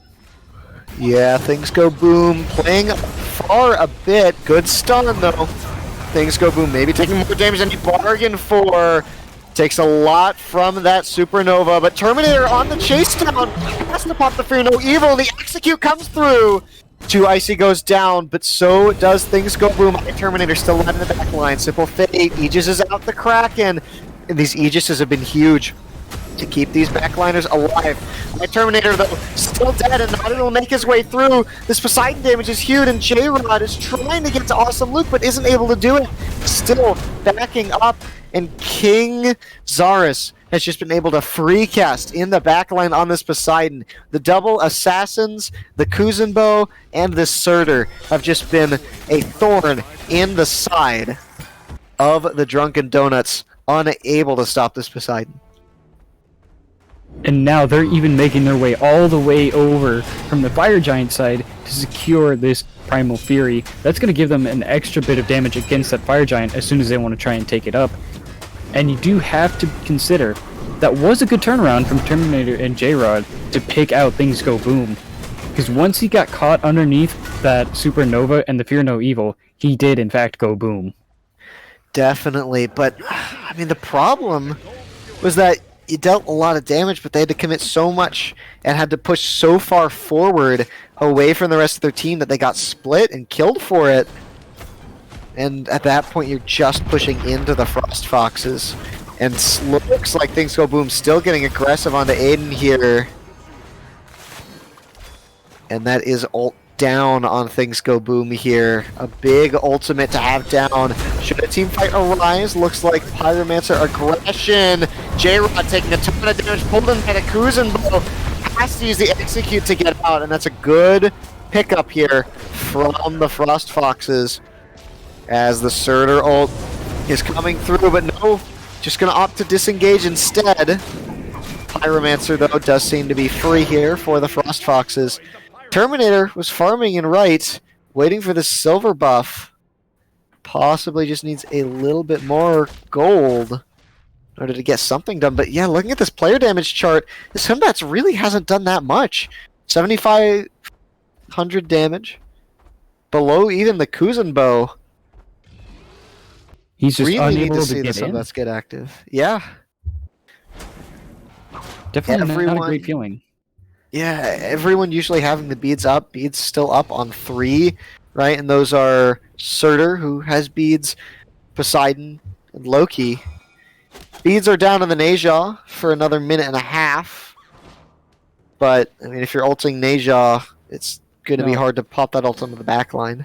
Speaking of Neja, we see now why he has that namesake. Picking up both of the runic bombs, he's ready to make something go boom. And it looks like Simple Fate is on the menu first. Yeah, excellent ult there. The runic bomb comes through Aegis. The knock away by the runic bomb, but an even better sash weaves through. Things Go Boom at low HP, does end up going down. Orange comes through on the ult. It's a 1-for-1 trade. Mid for jungle. Awesome Luke. Aegis is out the damage, and the Kuzenbo ult is able to keep people away. J-Rod just trying to make his way out. And it looks like Aiden just being run down by Awesome Luke. And Awesome Luke, Mission Impossible, has been at low HP so many times this game, but always able to make it out on a sliver. Awesome Luke really putting in the work. He has been climbing the player damage charts and really putting in effort in every single stage of these team fights. He's getting into the backline, forcing disruption, getting kills, baiting out relics, and taking the attention of the support. That's just a dream for the Frost Foxes, and a nightmare for the Drunken Donuts, as now the Frost Foxes are on the Fire Giant. Yeah, good teleport though from J-Rod, and I don't know if the Frost Foxes can do this. King Zars is your only damage, and that... I think that he just saves him there from the ult from J-Rod. J-Rod being pushed back, but pushed off the Fire Giants. Were the Frost Foxes. Amazing stun. Self-peels. The Terra ult comes down. Awesome Luke is going in, and he still makes it out on a sliver of HP. The mechanic, though, not so lucky. Does end up going down there, and that's a big kill. Take the tank off the board of the Frost Foxes and punish them for pulling that Fire Giant maybe a little prematurely. This is something to worry about. You really only have this Poseidon for the main damage on this objective. Sash on a J-Rod. Big Fear No Evil, though, in order to save him. But that Sash traded for Fear No Evil. You'll take that trade in a heartbeat if you're the Frost Foxes. The Fire Giant looking to be started, but the base is not working, and everyone's on such low HP. J-Rod is below a third HP. Going in on Orange here, but Aiden taking a lot of damage too, and the Drunken Donuts may have overstayed their welcome. Things Go Boom, though, has to ult out, burns the Supernova from to Icy. But I think that everyone in this Drunken Donuts squad is probably going to have to back, as Awesome Luke looking to find someone here, but sees that there's too many for him to go in alone and backs off. And the damage not going to start on this Fire Giant. Both teams going to reset for this next dance. This is definitely going to be a really dangerous situation for the Drunken Donuts. You've got 2 ultimates that got burned really, really early for just a Fire Wind Wheels on Things Go Boom. And even then, he could have lived without that. He could have gone in and forced even more of a team fight. Drunken Donuts on the back foot once again for this next team fight, but the Frost Foxes opting to go straight for the Oni Fury. Completely just giving up the space on Fire Giant. But do the Drunken Donuts know? You trade this for the Pyromancer most likely. The Drunken Donuts, though, the moment they see this down, I'm interested to see what their call is. They take the Pyromancer, and it appears that they're just going to let that Oni Fury slide. No, they work their way over to the Fire Giant, but they back up. They want this Terra healing, excuse me. Hera is, in fact, a gun. But they want this Terra healing, and they want to resustain. They're relying on their team fight to be good, which, to be fair, it has been solid at these Fire Giant dances so far. But with this lead from the Frost Foxes, I mean, how easy do you think it'll be for them to keep up? It's definitely going to be really difficult for the Drunken Donuts, especially when they're taking so much poke damage that Loki is just constantly harassing every single member on the team. Nobody is safe from him, and he's really making the title of Assassin come into play. You have to be careful of where he is, or you will get assassinated immediately. Drunken Donuts playing on the back foot. As you see, J-Rod has the TP. He's being sent to left in order to defend from that Oni wave. That means Things Go Boom, left alone in the mid lane, pushing this Oni wave up, able to take that mid T2. The Frost Foxes in a commanding position, and Drunken Donuts, beggars can't be choosers. As this Phoenix is being pushed by Things Go Boom, and I don't think there's that much to stop this, but hold that thought. Gets grabbed, doesn't have the beads though for the ult, and Things Go Boom manages to take his life. But the Phoenix plus some damage from the teleport there from J-Rod is able to save it. But that means J-Rod's not here to stop this Fire Giant pull, and the damage is coming through. Get away! And my goodness, the Drunken Donuts give themselves a second lease on life in this game. They're backing up. The Supernova comes down, and Awesome Luke is still able to make it out. The Terra ult comes through. Simple Fate goes down. But that is EFG on 3, and execute onto Awesome Luke as well. Puts some more wind in the sails of the Drunken Donuts here, and the chase down on the J-Rod is no good. EFG on 3 for the Drunken Donuts, your ADC and your 2 frontliners, and the mid Phoenix still stands. That is a beautiful turnaround from the Drunken Donuts, trading 2 for 2, keeping the mid Phoenix, and getting the Fire Giant all in one fell swoop. Beautiful discipline coming out. That was a Terra? Did a Terra Wall steal that? It looked to me like Terra was the closest one. The problem is King Zarus dropped the Kraken just half a second too late in a tragic turn of events. The Drunken Donuts getting a massive boost to their ego. They are riding the high on that one. That's a beautiful turnaround. And out-securing a Poseidon. You don't see that every day. King Zarus possibly kicking himself for letting that one slip through. And Drunken Donuts, for probably the first time this set, now in a position to make some plays happen. They do need to be careful, though. This is 4v2 in the mid lane. I think the main thing to worry about is King Zarus let that slip through. Kraken was way too late. You gotta be worried now. Was that just a little bit too washed? I feel like there's some beef here. Either that, or this is a joke that's going over my head. Either way, the ring bounce does miss the wave, but you do have the whirlpool in order to change that. But Awesome Luke behind. No, now in front. Good back up from the Drunken Donuts. Wary of this play. They need to be careful. This is still 4v5. My Terminator's pushing that left-hand side, but you can't let any more damage roll through.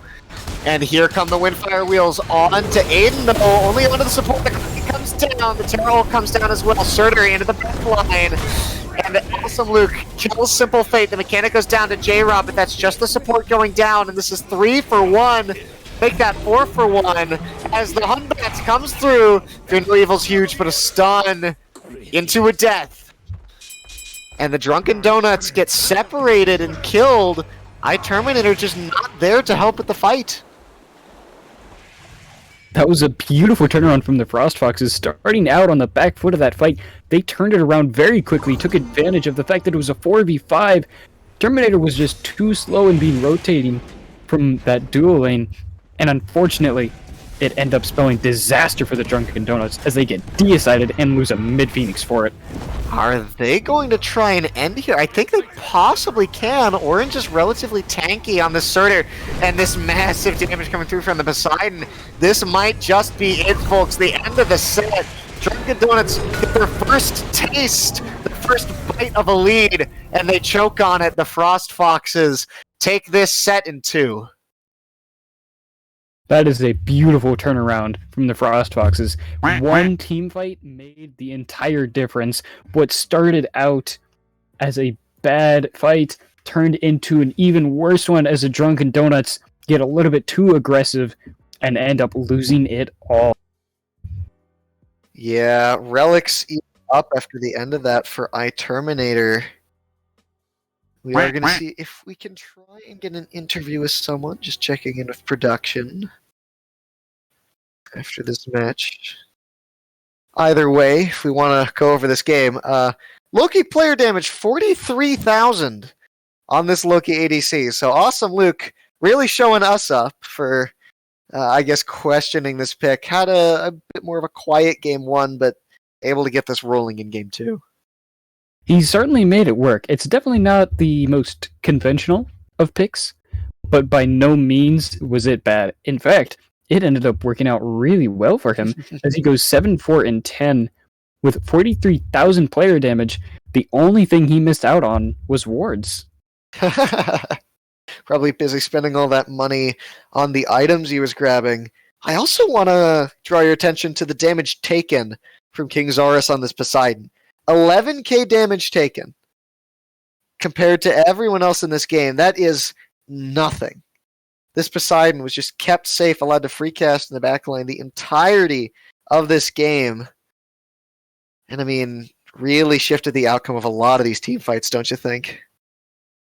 Absolutely. He put in a lot of work. Those Krakens were massive, but it looks to me that's all he really had to do. Very little damage taken, but only 19,000 damage dealt.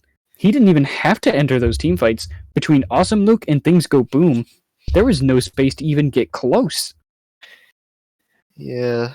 Well, it looks like we have Awesome Luke ready for the interview. It's the Loki ADC himself, Awesome Luke. Nice to meet you. Hello. Nice to meet you. So, when we first saw that Loki being locked in for game 1, that did throw us for a bit of a loop. At first, we thought it would maybe be Thor solo, Loki jungle, and then once, actually no, the Herc game 1 was locked in before the Loki, so we thought that there was going to be some weird shenanigans with the Thor and the Herc, and then we saw the Loki locked in, throw us for a bit of a loop. Is Loki just a pick that you like playing? Did you come from a different role? Kind of what's the backstory on this pick? Because clearly you popped off a bit on it. I tried Loki in a casual today for the first time, and I pressed 2, like 5,000 damage with 1-2. So I realized it's kind of broken, and yeah, so I just like blue stuff, pressed 2. And So you're riding the high off of a casual success. yes, that's exactly what happened. And that is a first for me. was your team on board with this from the start, or was this a surprise pick you dropped on them? I mean, okay, my captain has been saying it's pretty good for a while, so he's told me to like try it out, and so I tried it out. Yeah, definitely, Assassins in the dual lane, something that has been popular, especially pretty recently. And I mean, if Loki is the one that you gravitate towards, clearly it's working. Also, especially in that second game, right? You have that fire giant gets stolen, and I see that you end up going in there.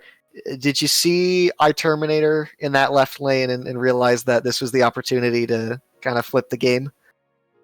Yeah, to be honest, that was just me being upset about the Terra stealing it and wanted to like try and kill them. So, and I saw the Merlin, I think, was really close by. So I ulted him, was able to, I think, kill him, or someone else killed him, I think. And yeah, put out like a ton Right. of damage. I think the Achilles killed me, but it Yeah, worked out. and that second game too, you also got a solo kill onto Icy, and they picked the soul into the Loki. They knew what you were playing. I mean, you Yeah. still managed to get that done. Yeah. And Definitely. I think one of the tier lists said 2Icy is the best carry in the league, and I'm the Oh worst carry. no! So it does feel good to solo the best as the worst, It supposedly. does feel good to solo the soul. Yeah. Oh, that is the second time. That is the second time he has made that joke this cast. Good joke. Well, game one, you did have a bit of a slower start, bit of a kind of quiet game up until you hit level 18, till things really started to happen when the fight wasn't just brought to you and you were actually able to make stuff happen. What was kind of going through your mind in that game? Bit of a change of pace, game one to game two, and kind of interested to hear your thoughts. Yeah, fights just went like pretty good game 2, but the plan was to power farm to 20, get bluestone. Like that was the plan from the start. But yeah, game 2 fights just like like they went pretty well. So yeah. Because a lot of the time when we see assassins in the dual lane, very often it's used for this high rotational pressure, or you want to kind of ego the other person in lane, get the solo kills. But the style that you brought to that pick in this set was a lot different from what we were expecting to see. Although we did get that spicy solo kill game too, but it definitely threw us for a loop, and I'm presuming the Drunken Donuts probably weren't ready for it either. Yeah. I'm basically playing him like a mage, to be honest. His 2 is just a mage ability. I'm also curious about the Kuzenbo in that last game, picked alongside the Poseidon, if I am correct. Not a pick that I'd see basically ever in competitive. Is that something your support's comfortable on, or is that a pick that you wanted to go along with the Poseidon and the Neja? Well, we've never played with him playing that pick, so it was kind of shocking to hear, but he said it's got like good peel and can help the Poseidon out, so yeah. Yeah, definitely saw it coming to great effect. Oh yeah. All right. Well, anything else that you want to share with the audience, or and anyone you want to thank before we close out the stream? I want to thank my captain. Things go boom for being a great captain. GG's to the Drunken Donuts. All right. Well, that is going to be it from us on this QSL cast. Once again, I'm Cabbage, and this was Jeering Lamb along with me. Say goodbye. Thank you all so much. I hope you guys have a wonderful night, and a special thanks to our cameraman for the night, Raptor, making this all possible and bringing it to you live. Yes, thank you, Raptor, so much for helping provide this to us, and we'll come at you again for some casts in the future. This will be QSL signing off for the night. Good night and good luck. And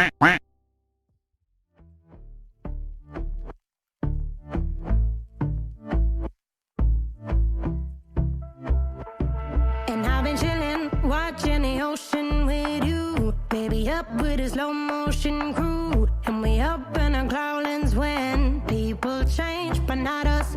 And we just chillin', kicking it, kissed by the sun. Could be soaked to the skin in the mall soon. I know she got the good vibes when seasons change, but we're the same. Even if I lost all my money, the zero runs deep, honey. And I don't need to speak a single word, 'cause you got me holding, holding. Even if my jokes aren't funny, my tongue tied up on it. And I don't need to speak a single word, 'cause you got me holding, holding.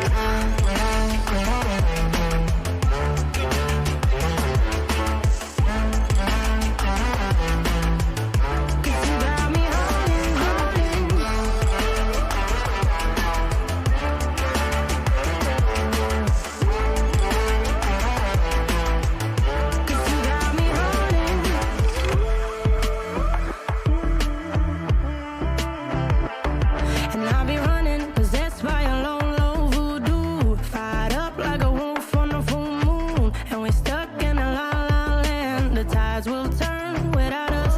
And I'll be killing time like I might be a cartoon. Take it in real life like high